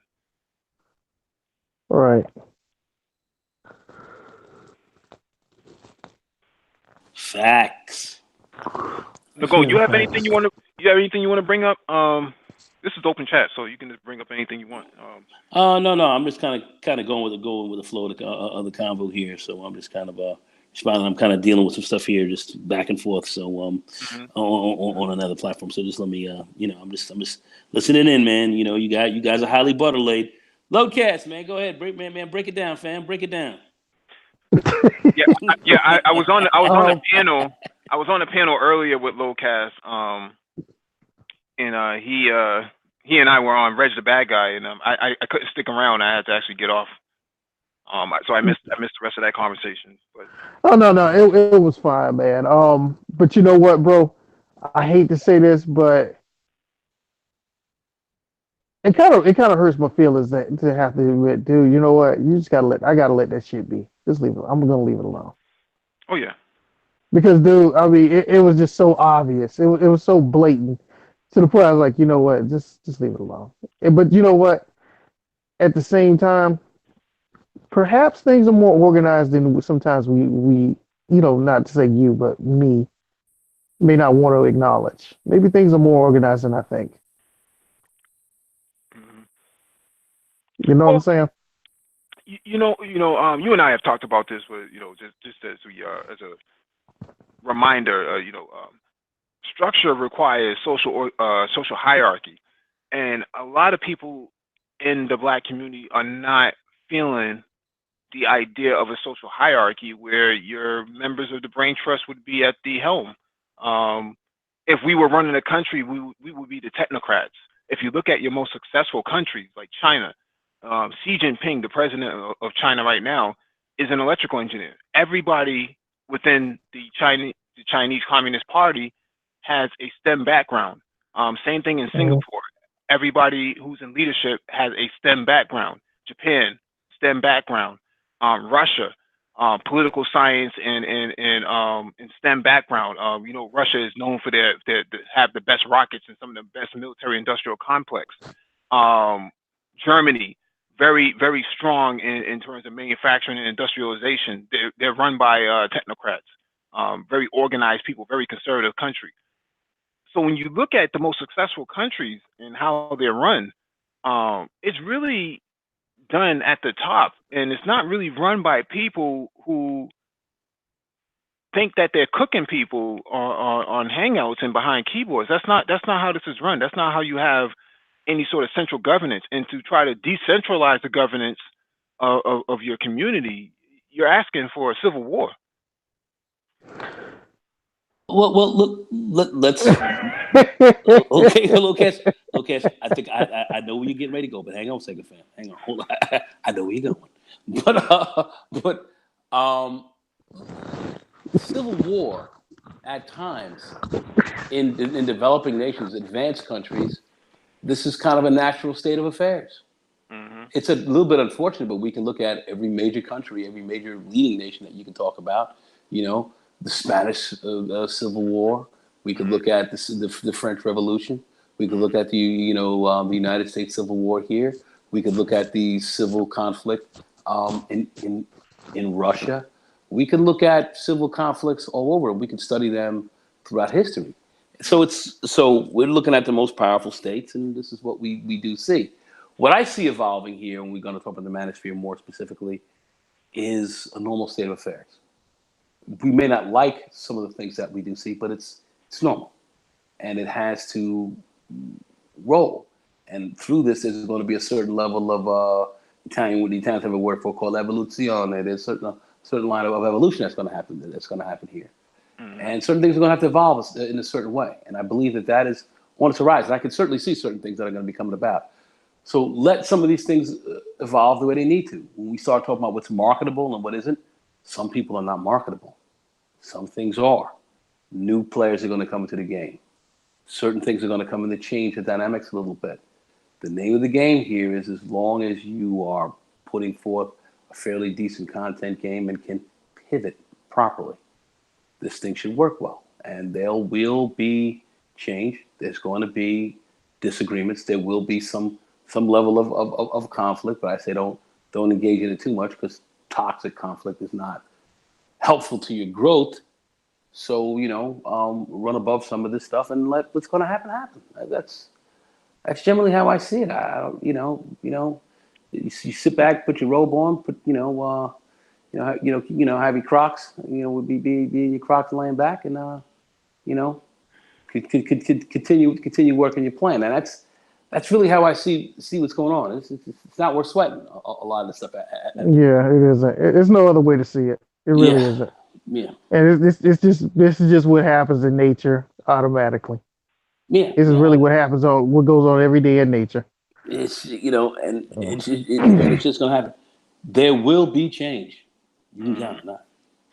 Oh yeah, if it doesn't happen, from an organic standpoint, it's going to come from a technical standpoint from Google and YouTube. So it's already going down, and it will continue. So for those who have vision and can see a little bit further down the road, they can see what's going on, and we'll start to make moves from that.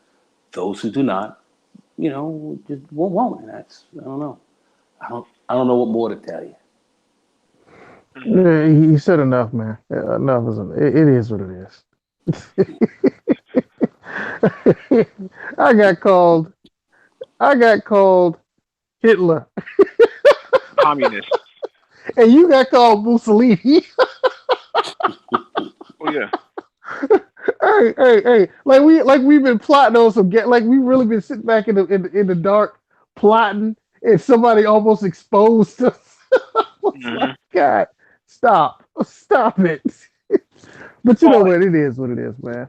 They want democracy under their terms. See, their idea of democracy is having no structure and having this, moon bat society. For those who don't know what a moon bat is, look that up. What you're hearing on Black YouTube and Black social media is a lot of moon bats, and that's what we're up against. We're very rigid in how we operate here, so that's why for us this is like, whoa, this is a little bit too much. We don't really like what we're seeing here, and it's like walking into a it's like walking into someone's room that you got a roommate and your room is clean and theirs isn't. You're like, yeah, I'm not really feeling that. And not that you intend to kick them out of the house, but it's like, what's up with that? Can we just clean it up a little bit? Can we clean up around here or something? Yeah, before the health inspectors come in here and try to shut us down. Exactly. Can we put some of this stuff on the shelves? But it is what it is. Because you know what, dude, that's just how we are, and that just goes back to show just how much we are split among lines in our culture. But, so you think it's a cultural issue and not just a issue of etiquette? No, dude, this is culture. This is culture, bro. Because you know what, you got guys who are well-to-do, who see this as, look, I don't want any restraints on me, or anytime you say certain things to them, it feels like it feels like it's like you're trying to control them. There's a lot of people in our culture who think like that. Mm-hmm. Oh, you're trying to control me, and you like, come on, man. I didn't say anything about control. If you notice how they see it, it's very narrow Mm-hmm. It's on how reactionary. we. Well, Yeah, you have to understand you're on a platform that's going to have a certain level of controls to it, and those controls you will see more of as time goes on, and certain things are going to have to evolve a certain way. Mm-hmm. And if that evolution does not come about, you're not going to survive. That's just how it is. it's true. That's how it should be, and that's where we're at. How about with great freedom comes great responsibility? Well, Nobody cares that's about classic. That's classic. You're dead on it, and but like I said, some people have to see certain things evolve a certain type of way, and that's it. You can have hangouts and get shot out of the skies right in the middle of it. Like a You can U-2 have spy plane over Cuba. you can. I mean, there are things that are going on that are you have to look at, and Mhm. there's gonna have to like I said, you have to be able to pivot. Those who can pivot will do it right. Those who cannot, well, will have issues. And I don't want to say. I don't believe, as from a brain trust perspective, that needs to be really too concerned about. I think the most important thing is to create good content, be a great source of information, be an informational resource, bring sharp, intelligent people on here. If those are going to get angry and say, well, you're talking down to us and so forth, so be it. There's not a lot you can do about that. That's where we're at, and it'll stand on its own. And for those who may not want to play that game, then they have other lanes to go into. And if you want to roll with the entertainment piece, that's going to be a big part of what's going on here. Roll with it. Those who have information repositories and having certain kinds of information coming through it, that's a part of it as well. And see where it all adds up. There will be some fighting and warfare. I would say the more intelligent, the more three-dimensional thinkers will not engage in much of the fuckery. Because we see partly expected fuckery. I'm sorry, I don't know. We don't use that type of language here too much, but I'm going to drop on that. I don't think that that's going to serve the overall purpose well. A great degree of toxicity is not marketable, and there'll be those who might want to come in and sponsor you and put money behind. You're not going to put money behind toxicity. Not going to do that. So you have to look a little bit further down the road, and It's true. Very true. that's the idea I want people to kind of have here. Supposed to be a little smarter than operate, being a little bit smarter. If this is a brain trust, operate like there is, more of the frontal lobe taking over than the limbic system controlling you. So let's think in those terms. Anyway. It's true. And you're right. And you're right about that, because I've talked about this before on this platform, that the information that we give out, if you had to go to a different platform and get that information, you would be spending hundreds of, if not thousands of dollars to get into some of these organizations and groups, and some of these tech conferences. One of the tech conferences that I typically go to costs about $5,000 just to get in there. So this idea that what the brain trust does, anybody can do it. Well, I don't see anybody in our ethnic spaces actually doing it, which is why we started doing it. And we give this information away for free. YouTube, just doing these live streams, when we organize, myself, Lionel, Complex, the panel, when we do a live stream, that information has to be scrutinized. So we have to read this information over. We don't just like throw anything up on the docket. We can't just read off anything, that's fake news or something like that. Very rarely have we ever gotten something wrong. We've been on the money since we started. We've made predictions 3, 6, and 9 months ahead that have come to fruition. And people say, well, how did you know that? Who do you think you're dealing with? Butterlake cats up in here. But let me say, go ahead. That's very key. And remember, there's also a docket, a record of this. So it can be reviewed. And for those who have questions, they can review this. So it's a lot of stuff is not up to debate. It is what it is. It stands on its own, and I think that's the key thing. Be that alternative. Be that option. Those who want to go with the entertainment side and play that game, go with it. You'll never hear me say anything against it. Go ahead, go roll with it. There's money there. There's a lot of other things there, and there is some good that can come out of that, and that can help to, in many ways, feed what's going to happen over here. So, we're not at odds. There are those who will come in with a more aggressive mindset and say, "Oh, these guys are running a certain kind of way," and it's fair enough. Let that go on. It's not like you can do about that.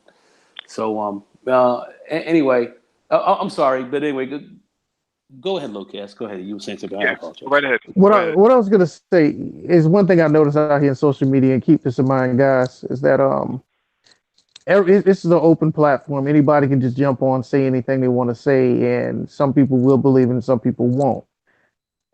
And one thing I do appreciate about what you guys do is that you do bring trustworthy information. That's not, believe it or not, that's kind of rare. That's kind of rare in social media. Everybody has an opinion, everybody brings a perspective, but just to get some truth, you can appreciate that. And I would encourage more people who do commentary or do social media, produce trustworthy information, and mainly for your people. That's something you could do for your people. Be it you like the people or not, just be honest with ourselves. Find the most viable truth that we can bring to our group. But that's about it, man. The problem that I see with our side of what we call the black side of social media is that the information that we tend to look at with the seriousness is the one that really shouldn't be looked at seriously. It's like we don't look at education with the same seriousness as we look at chasing a girl, going out Saturday night, going to the park. We don't look at it with the same seriousness as other groups of people do. We don't see it as a means of raising ourselves up. When I say we, I don't mean that 100% of us do it, but 20-30% of us, which is the normal for any culture. When you see 20% of a culture following a path that let's say Russia, and you see 20% of the population working to enhance the country, then the country is going to strengthen itself. If you get like 10%, then it's going to stagnate. And that's what happened throughout history. If we look at history, and one of the things that we look at history is well, Malcolm X did this, and Malcolm X said this. And that's the only thing that we look at history for. When I use Malcolm X as an example, a lot of black men have come up with great ideas. Dr. Ben, he searched through history for the facts and brought it to us. But then this new generation are not doing the same thing. They just sit back. Somebody else did it, and they just sit back and relax. And well, we don't have to do anything because our forefathers did it. And that's not the idea. You got to keep pushing the how would you put it? Pushing the boundaries.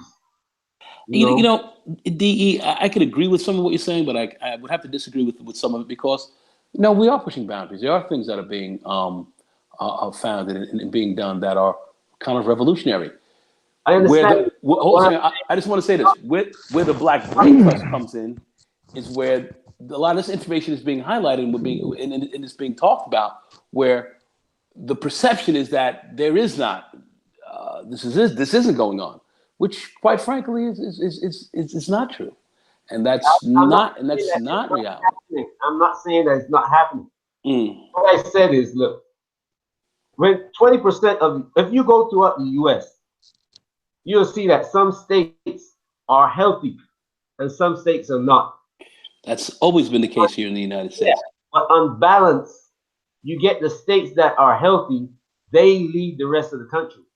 And you They're might have they're the states, ones that pay. They're the one that pay for the ones that are unhealthy, right? You and might have and states that has that been the case since the 13 states. Really, in many respects, that has been the you're not, case here. you're not listening to me. Okay, go ahead. You might have 10 states that are leading, and each has a stage. Like New York's got Wall Street, California's got Silicon Valley. all to itself. You know what I'm saying? They grow fruits, vegetables, they export, and they got Silicon Valley. But the rest of the country benefit from it. The rest of the country, maybe that 80%, and the states that are leading is that 20%.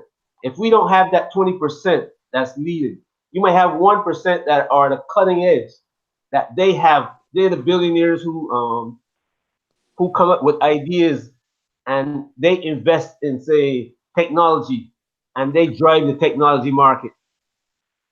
So it leads the country. That 1% now has got the 19% that work with that technology. Those are the guys who sit down in their garage and come up with the ideas. So that's actually So a so good so point. That's actually a good point. I think what Locas may be saying as well is that there should have been a federated body within the manosphere. Would that sound uh, correct, Locas? Uh, a federated body in the manosphere? No, man. I don't no, see. no, no, no. No. What I was trying to say is that, dude, that if there was some type of guidelines or some type of point of reference, Constitution. you would, yeah, Constitution, you wouldn't have this many problems, and that was it.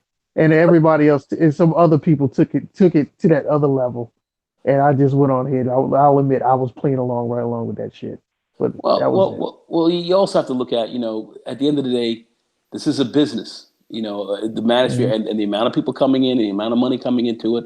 There's going to be more money coming into this. So Mhm.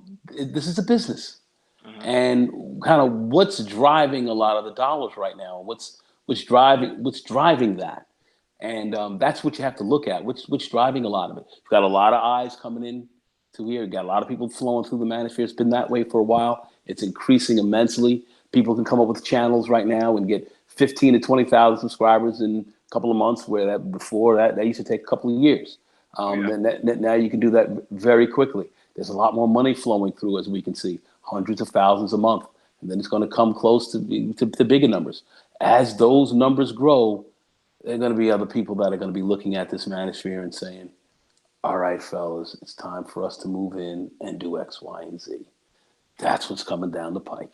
And Mhm. some of these others who are in here right now who are not marketable, are going to have to, pivot in some other ways. So I'm just saying, there's a lot of money here that's going to drive a lot of what's going on in the manosphere.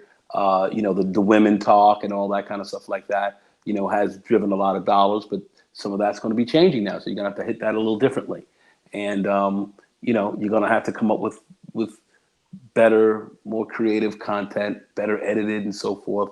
So they're going to be up in this game a great deal. The game's going to start getting upped Yeah. a lot more. So there's some big changes that are coming down here, along with the money. The money made the change in the game the way it was. From the earliest manosphere that was existing with, let's say, with Thugtician and those guys back in 2009 and so forth, the money wasn't there. Well, wasn't there like that.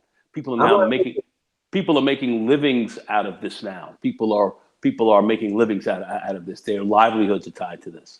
I'm gonna make I'll say different type of game. And so you have to look at you have to put all this into your calculus. Right now you have to start to think a little bit more, more critically as to how this thing is going to work. And you have to be able to look down the line a little bit. You have to kind of know what's going on. And For those who don't see it, they're going to get torn out. Those who do are going to start to pivot and make some changes right now. What I'm concerned about is what is the brain trust with how this information is being brought about, how the quality of this content is being developed, and moving along those lines that I think will be perfectly geared to pivot the way it needs to pivot. And that's primarily what I'm concerned about. Everything else, I'm really not. Let them stand on their own if they can, and then that's it. Go ahead. If I make a suggestion to you though, that 5 years down the road, the money that you said more money is going to be coming in, but I bet you artificial intelligence is going to take out maybe 50-60% of the people on this platform, especially the black manosphere. I can tell you that because I see it happening. No, you're right about that. You're right that artificial intelligence would work with the algorithm and actually work with the the amount of likes and dislikes. If there's too many dislikes in a certain amount of time, then what happens here is that algorithm, the artificial intelligence would leverage the algorithm and push you down a line where you're not even being seen anymore. There's a lot of ways that, and Google is a master at artificial intelligence. They demonstrated that earlier this year with Google Duplex. So we know what Google's capabilities are and how YouTube would actually leverage those technologies to their advantage. And unfortunately, for a lot of the content that doesn't have any substance within the manosphere will disappear at the drop of a hat due to AI, like DE is saying. And these guys will they'll kick and they'll scream, they'll go to Black Avenger, they'll go to this platform and that platform. It doesn't matter. Had you have been creating the content that would have been of substance, you would not have this issue. We don't have to worry about going anywhere as the Black Brain Trust because we have always remained the same since day one. What you see now is how we came in and how we're going to leave. So we don't have these issues. But unfortunately, for a lot of other guys who can't cook their own content correctly, they're still eating top ramen with no water. Good luck to those guys.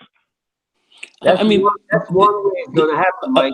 I just want to say this very quickly. Listen, there's certain things that people like. I mean, people do like to see, people, the attention spans are short, so people want to see certain kind of things going on. So beef and sometimes that's good, and other things, some of the wildness that goes on, is highly attractive. So people will tie into that, but after a while, it starts to get a little stale. Now how do you pivot from that?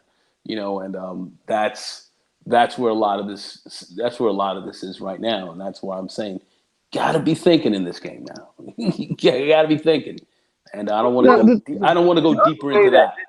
The other way this thing is going to play out is that artificial intelligence is going to be producing content. The artificial intelligence itself, you're going to sit down on your computer, and your computer is going to make the program. You can put together a news program with artificial intelligence.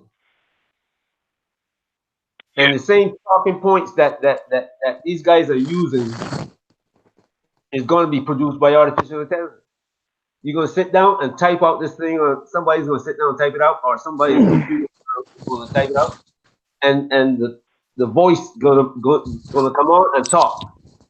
You're right about that, because in China they demonstrated this last month that they made their first news broadcast using artificial intelligence and a hologram.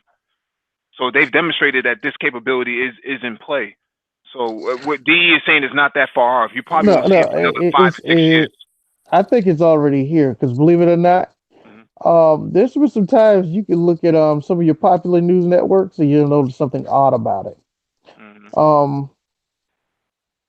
mean, sometimes even when they just do their what they call those things, those illustrations or depictions or something, some videos you'll see. I'll point them out next time I get a chance to. I'll make sure I'll note it and let y'all see it for yourselves.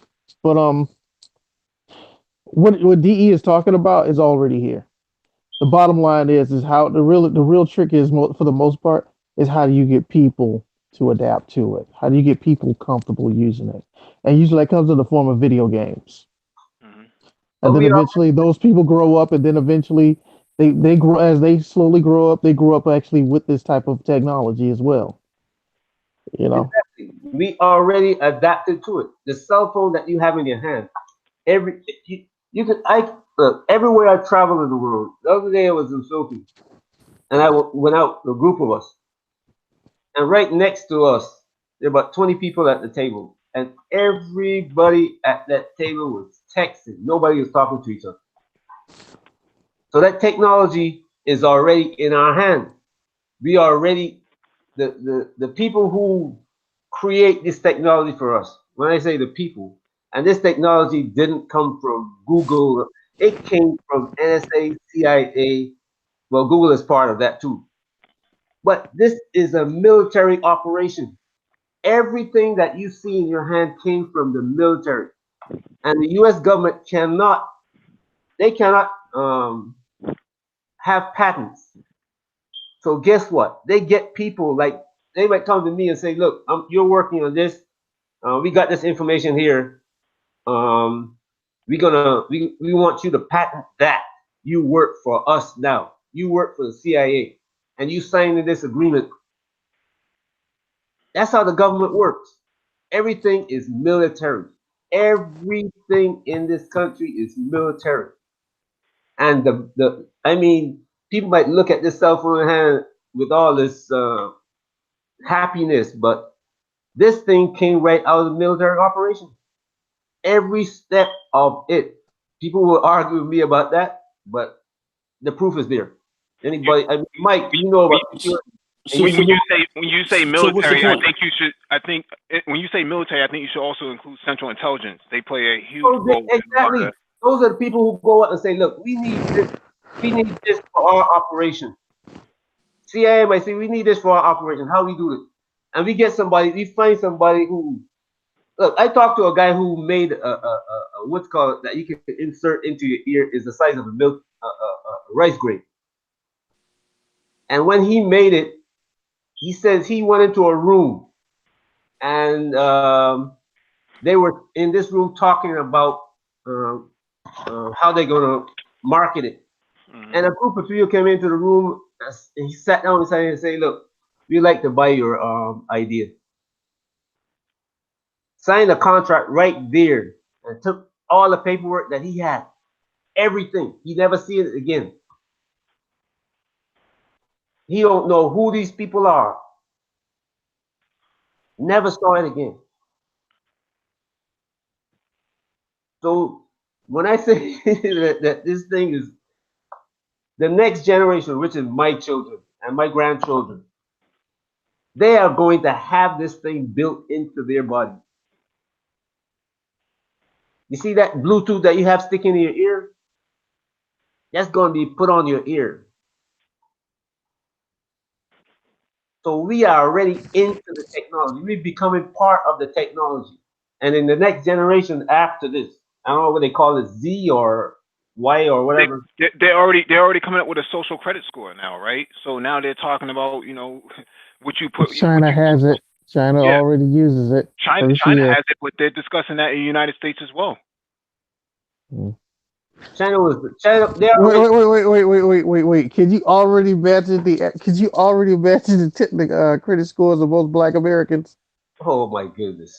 Come on, bro. Well, that's a part. That's a part of digital. That's a part of digital colonialism. That's what the Woo, boy. I just tell you that the AI is going to take us out. This cell phone that we got in our hand is going to become part of your body.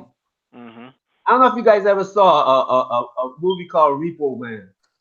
Yeah, we saw it. Saw it. Coming into being. This is not a joke.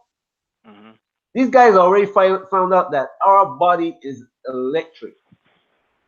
That was way back. Hmm. We operate on signals. Every part of our body, every cell in our body operate on a signal. Hmm. And they know how to manipulate it. They can make you sick with a signal. Oh yeah, because they're doing that in Cuba, right? They're using sound waves to deafen, make people throw up and whatnot. But Cuba is not the only place that has happened. Mm-hmm. In China, it's happened already.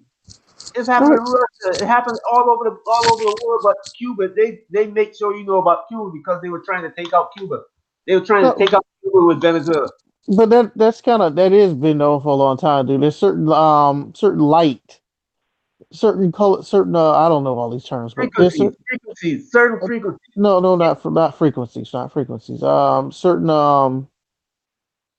Certain shades of light that can make a person vomit. That's Yeah, known. everything is a frequency. Low gas, everything. I Certain studied flash of light can you cause know a that person to everything is vomit. a frequency. Everything is a frequency. Everything. That's why lasers operate at a frequency. You can have a 1 watt laser with a gigahertz in the gigahertz. You understand what I'm saying? They were using this on Palestinians recently, if I remember correctly. They were using these. A 1 watt laser. You can burn your skin. It will make you feel like your skin is itching. Yeah, Vocast, if you do your research on the Panama invasion, and what was that in 1991, 1990, when they went to go take out Noriega, there were doctors, Cuban doctors, who were reporting this. You can go on YouTube and look this stuff up.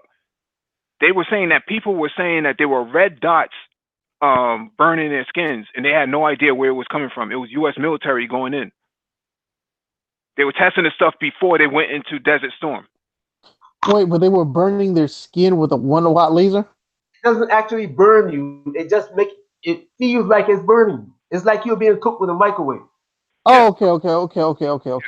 No. Now I know what you're talking about. But okay, I know what you're talking about now. No, you said 1 watt laser, and I was thinking he said something about a pen. So the first thing my mind came to the focus of a pen laser and someone making like little squiggly trace lines over your body. No. And I'm like, why would anybody want to do that? Yeah, Okay. Vocast is thinking about Office Max and Staples. Okay. That sounds like, what is he? Because he said pen laser. So I was like, this is an operating why would he say that? Okay. Operating frequency where they come up with a vehicle, and this vehicle got an antenna. Because he said 1 watt laser. I'm like, that's not a lot of power. But are you talking about if it was causing you to itch or something, or was kind of giving you those irritation, like those slight burns and irritation? Yeah, that's possible. You don't need a lot of power. You only need a half a watt. A half a watt would cook you. That's the frequency. You can operate from. Can you imagine a frequency? No, when you say watt, that's how much power is being pushed out. Right. Frequency is like saying how much is, for example, it's like how many pulses per second or pulses per minute. Right. You know, basically it's rise and fall. You can have low wattage, like you can have a 5 volt. You can have a 1 volt, like 200 megahertz operation. You understand the amount of power you have. You don't have a high voltage and a high voltage to make this weapon. You need a high frequency or a low frequency. A low frequency will operate on your ear, make you want to vomit.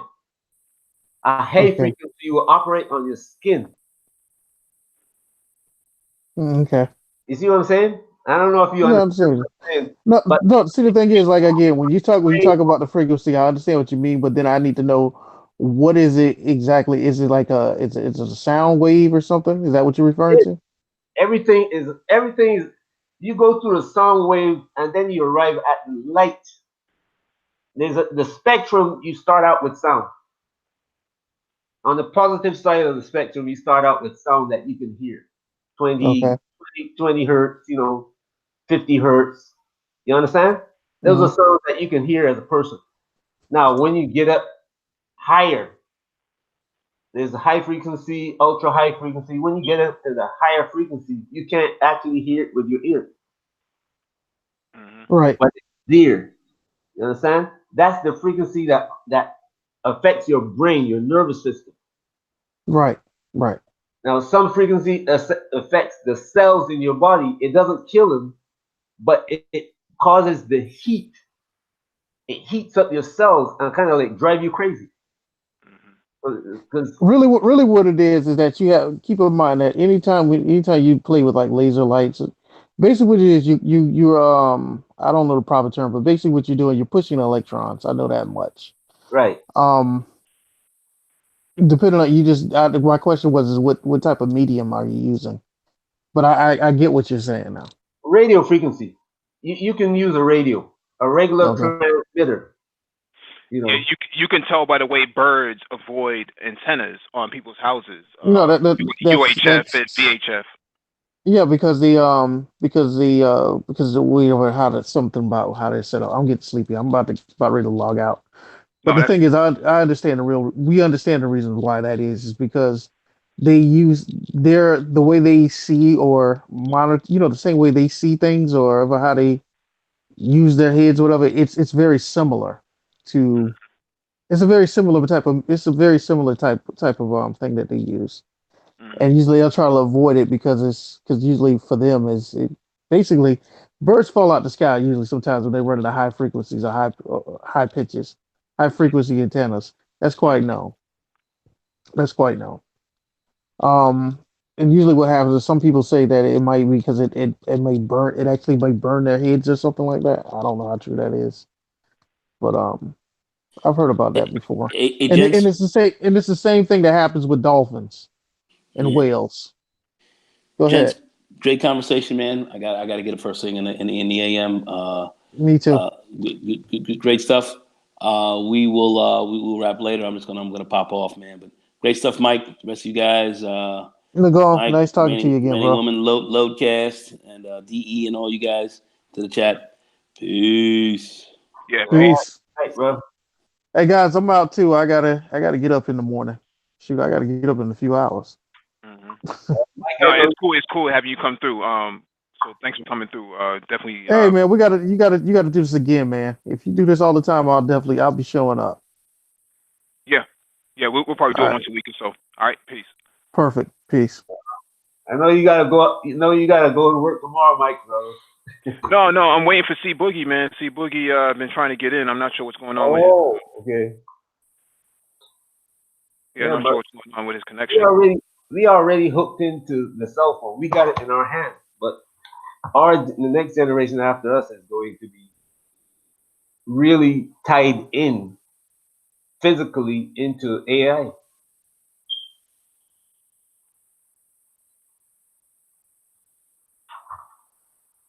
This AI is going to be built into their bodies. I mean, They seem pretty well. I wouldn't say there is artificial intelligence. It might be a lot of artificial ignorance being pushed in the manosphere, but you know how that works. Yeah. Intelligence is subjective. What's going on, everyone? What's going on, bro? Yeah, I was hoping that. Yeah, my intentions were actually to have the West Coast hip hop as a science hangout tonight for Black Cultural Intelligence, but that got you know sidetracked. what? Yeah, you know what? Actually, Noah and I were trying to do we were going to do another cannabis hangout, but then Father's Day, I totally forgot. So I've been busy with my little one, and then we kind of had I think we had a little bit of a emergency in terms of like our IoT side of things with you know who that I work for. So Okay. I literally while you guys were on the hangout, man, I got like an alert on my phone, and I literally had to go to work like in the last like hour. So I had to go pick up a whole bunch of stuff that went offline, and we can't get it back online. Okay. So yeah. So I'm just getting back in literally right now. I'm about to unload my truck, but I was just trying to chime in on the convo, man. It was I was listening in, man. Real good stuff considering what was going on elsewhere in the YouTubes, So yeah. But did I catch that? Did I kind of catch it on the tail end of things, or? Yeah, we're on the tail end. I was waiting on C Boogie. I'll give him another 10 to 15 minutes, and if he doesn't come on, then we'll just have to close out. But Okay. the floor is open to you. Oh well, I mean, shoot, man. Damn, you wanted to do the West Coast. Let me. Can you? What do you want to? What do you want to like focus on? And then I can get like some real pertinent info because like I'm pretty steeped in the West Coast hip hop shit, man. Like a lot of the OGs and stuff like that. Like those are like some of like my mentors and stuff. Tell the story from your perspective. That's all. I was hoping that AM1 would get on too, man, because all y'all cats, practice the 5 elements of hip hop. So Yeah, yeah. The only difference between me and him is that he was in the Bay and I was in LA. Well, shit, man. It all like for me, it all starts like with Radiotron back in like the early '80s, like '83, '84, '85. I was in like my older brother's breaking crew, and so tonight's not the hangout. So huh? Tonight's not that hangout. You were saying you wanted me to like give you my perspective on it. I was just No, gonna just say. No, I was Wait, saying what?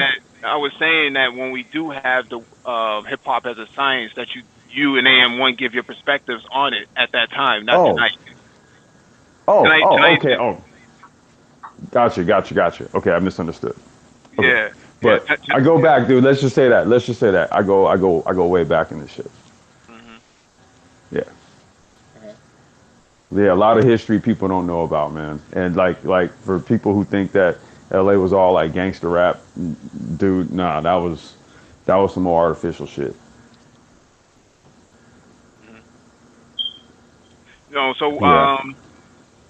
how's your Sunday been going? Happy Father's Day to you. How's that been Thank you, popping? brother. Thank you, man. Thank you. Man, it's been real chill, man. Just been hanging out with my little lady. Went to the mall and bought her stuff for Father's Day. I guess that's how it goes, right? you know, I went and bought me some this Dead Sea mud soap, man. Like some real ill soap. Like because I'm out in like the sun an awful lot and it's hot out here, so I got like sunspots and dry spots on my face and stuff, like my arms and everything. So I got this real dope soap from this little high end like kind of like it's they sell like just stuff for the skin and body and all that, but it's some real dope stuff, man. One bar was like $20, so I just went ahead and put that investment in for it. Yeah, but is it from a black-owned business? It isn't. I would have preferred that it would be.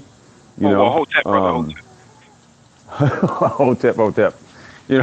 I was in the mall, man, and I was just buying. I was getting stuff for my daughter, and I just stopped by this place, man, just to look in there, and then they just had like some real ill. They use like mineral salts and stuff from the Dead Sea.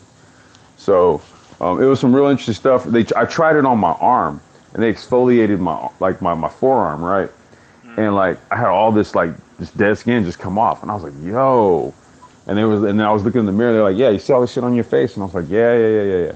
So I just went and got it, man, so I can kind of get my face a little more on point because the sun beats me up out here. Yo, Paul just joined us. What's going on, Paul? What's going on, hey, bro? Rainy. Good evening, gents. And Rainy, good evening. What's going on, man? D, good morning. Good morning, everybody. How are you? What's going on? Pretty good. How are you? Good. I'm great, brother. Great. Anything you want to add in the next 10 minutes before we sign out? It's probably best I wait till we're off air because you know how extreme my views are. So. Well, wait a minute, man. What about the 24 hours of Le Mans, man? Well, since you brought that up, because who knows how many links I sent you, Mike, and going through the email chain. Got him. From the practice sessions last week to the qualifying sessions to the actual race itself to seeing the normal hits and who falls out and who makes it, and see the torch kind of being passed from Audi, since they're out now, to Toyota. Yep. Another win again. And Dang. a lot of hate, a lot of Lewis Hamilton hate, because Fernando Alonso won the 24 Hours of Le Mans, and he's still the best driver in Formula One, even though he's no longer driving. Bullshit. Lewis Hamilton is not the best. Hey, there's only been 3 drivers in history to win 5 titles or more. Schumacher has 7, Juan Manuel Fangio has 5, Lewis Hamilton is 5. Lewis Hamilton at 5. Yep. So you still keep hearing all this hate. It's the car. It's not him. Mercedes has the best car. Well, Formula One cars don't drive themselves. So They don't drive themselves. Thank you. You can tell me everything you want about Fernando Alonso, everything you want to tell me about Max Verstappen. Neither of those guys have 5 world drivers. Dude, Max doesn't have any. Why the fuck do they keep saying that this dude is like the bomb, dude? He like every time he's under pressure, every time Lewis puts some pressure on his foot on his neck, dude, Max breaks. He's quick. Why. He's I know why. First of all, his dad, right? He's a legacy driver, so he's a second gen. You know, so you know if you're a second generation driver, you already got like some sort of clout, I guess, right? You know, because of your pops. Even though Josh, his dad Josh was okay, he wasn't the greatest. Yeah, but even though in the history of Formula One, which goes back to the 1940s, Graham Hill and Damon Hill are the only father and son to win the Formula One championship. One throughout history. So that means nothing. So, you know, it just I laugh when these guys keep throwing out Fernando Alonso, who's left Formula One, and they keep talking about Max. He couldn't fucking qualify for goddamn Indy, dude. Dude, yeah, he crashed 3 times. He couldn't even. He crashed 3 times, and then on the bubble, on the bump session, he got bumped out. But see, he got bumped out by a dude who was underfunded. Dude. When these guys come with the hate, I keep telling them one thing. Lewis Hamilton has 5 drivers' world championships. Argue that number. Then guys come with Mercedes has the best car and this numbers, and Lewis doesn't have the numbers. Lewis has 5 world drivers titles. He has the only number that matters. He's got a good. He still has a good 8 years, dude. 7 to 8 years in his prime. In He's 31 years old. He's in his prime. He's 31. But we know why he gets this hate. There's one reason and one reason only. And you know, he's a brother. I am the antithesis of a pro black, but you got to call it what it is. He is the only black driver. He is the only black driver in the history of Formula One, and he is already in the pantheon of legends. And bro. You know, hey, you know, I was gonna, and Mike, if you're listening, I wanted to do a motorsport hangout. If we can talk about that, because I want to talk about like that stuff, Wendell Scott. I want to just like, I want to dig in on that. Oh, bro, like I was gonna bring the same topic to Mike. You know. Okay.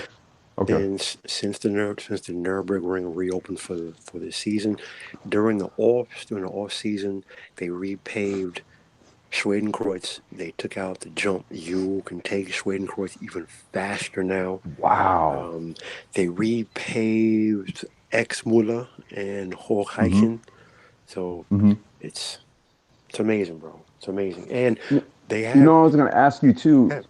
I'm sorry. Go ahead, Paul. No. Go. I was going to ask you, did you see, so when they also announced for the WEC, the World Endurance Challenge, how they're going to be shifting the rule changes, right? They're going to go to like a hypercar. They're going to allow hypercars. Yeah. So what do you think about that, man? Because now that opens it up for like a lot of like the high-end hypercars, dude, like your Bugattis and all that stuff. Yeah, but the thing is, those cars, they're not race cars. That's why they have LMP1, LMP2, and what used to be GT1 and GT2, which is now that amateur and pro-am classes. So hypercars are great on the road. Hypercars are great on a racetrack for testing. But when it comes to endurance, that's a completely different animal. That's why there's the LMP1 class. They're pure purpose-built endurance race cars. So I don't. But they were saying that like the whole thing was that the viewership in the WEC actually went down because of the kind of how the cars look and stuff. Like people can't really. I mean, dude, if you ever watched like one of those Porsche Audi battles, okay, Yeah. you don't care how the cars look. Watch the fucking battle on the track, dude. You know what I mean? Like, because these things are like they're literally on parity with a Formula One car, but the handling characteristics are like way more intense with these things, and they go like further distance. These dudes race for like what 3-6 hours, and Okay. Think about this. What are the most iconic world endurance racing cars? We're talking the Porsche 917.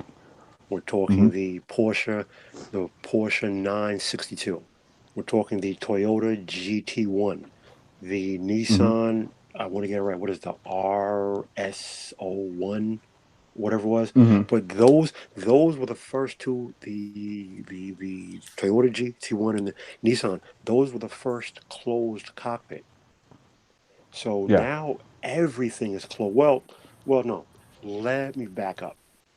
The Porsche 917 technically was the first closed cockpit, but now everything looks the same. So yeah, whether it's the Toyota, whether it's the Peugeot, whether it's the you name it, they all look exactly the same. So when you look at them, you're like, yeah. "What is this?" You're basically looking at a paint job. So I understand your point when you're saying that, but I don't see how taking hypercars and trying to turn them into endurance cars works. Now, if you're telling me that you want to bring the hybrid powertrain, but Audi already did that, and they were so dominant, they walked away from the sport because they're like, how much more can we dominate world endurance racing?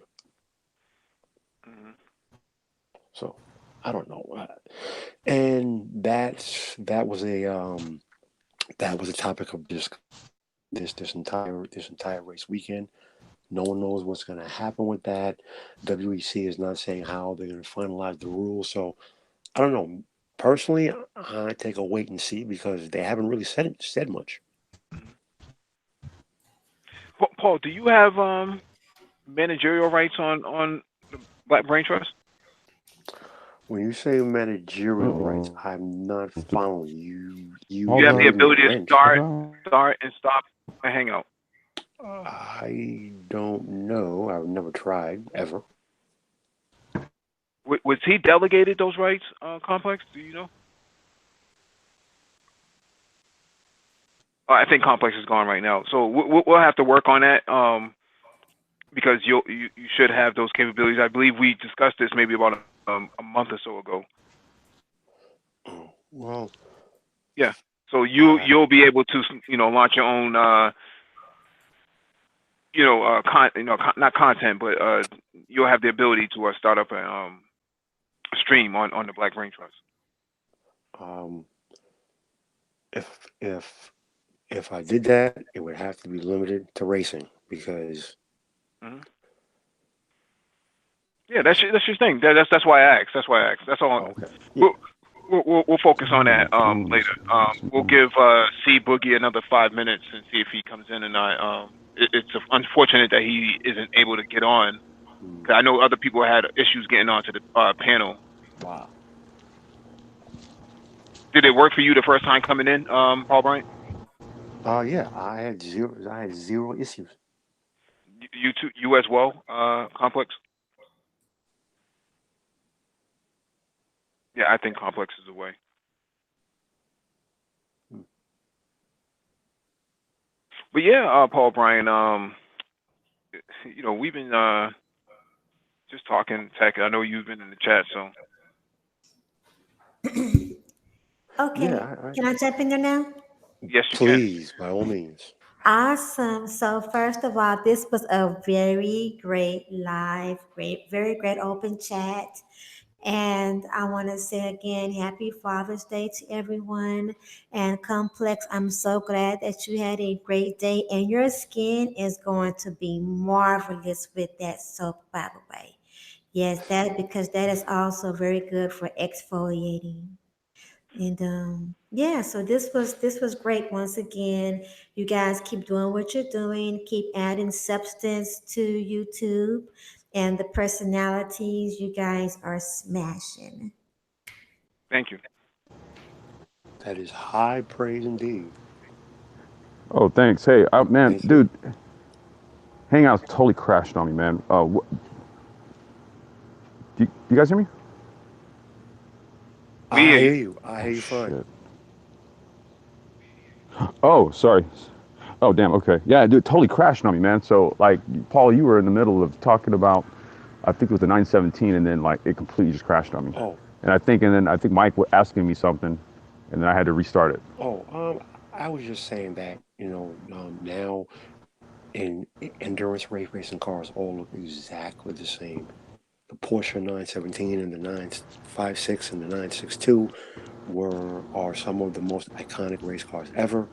So Hmm. was the Toyota GT1 and the Nissan and the Mazda 787B. But now every single car looks the same. The 87. one and Yeah. only, It's the rule sets. because it was the It's the rule first, set, man. the only, and the last rotary powered car to win the 24 Hours of Le Mans, and it was so good that they banned it. But now Yep. everything looks exactly the Hey, same. Mike, what was it that you were asking me, man? Now, Paul Bryant. Yes. Oh no, I was asking if did you know anything about if Paul Bryant had managerial rights to the Black Brain Trust? Uh, I don't know, but I have to tell Lionel to send it to him to put him on there. Yeah. No, I was just gonna ask Paul. Yep. I was just gonna ask Paul if there was any kart racing going on over in Germany. To my knowledge, not something I've really looked into. At the Nürburgring, there is a indoor karting track, which maybe next time I drive out there, I should probably take like a picture or two and send it to you guys. Yeah, they run FIA karting. They All run right. over at Wackersdorf in Germany. So yeah, they're doing it's big time over there in Germany too. Yeah.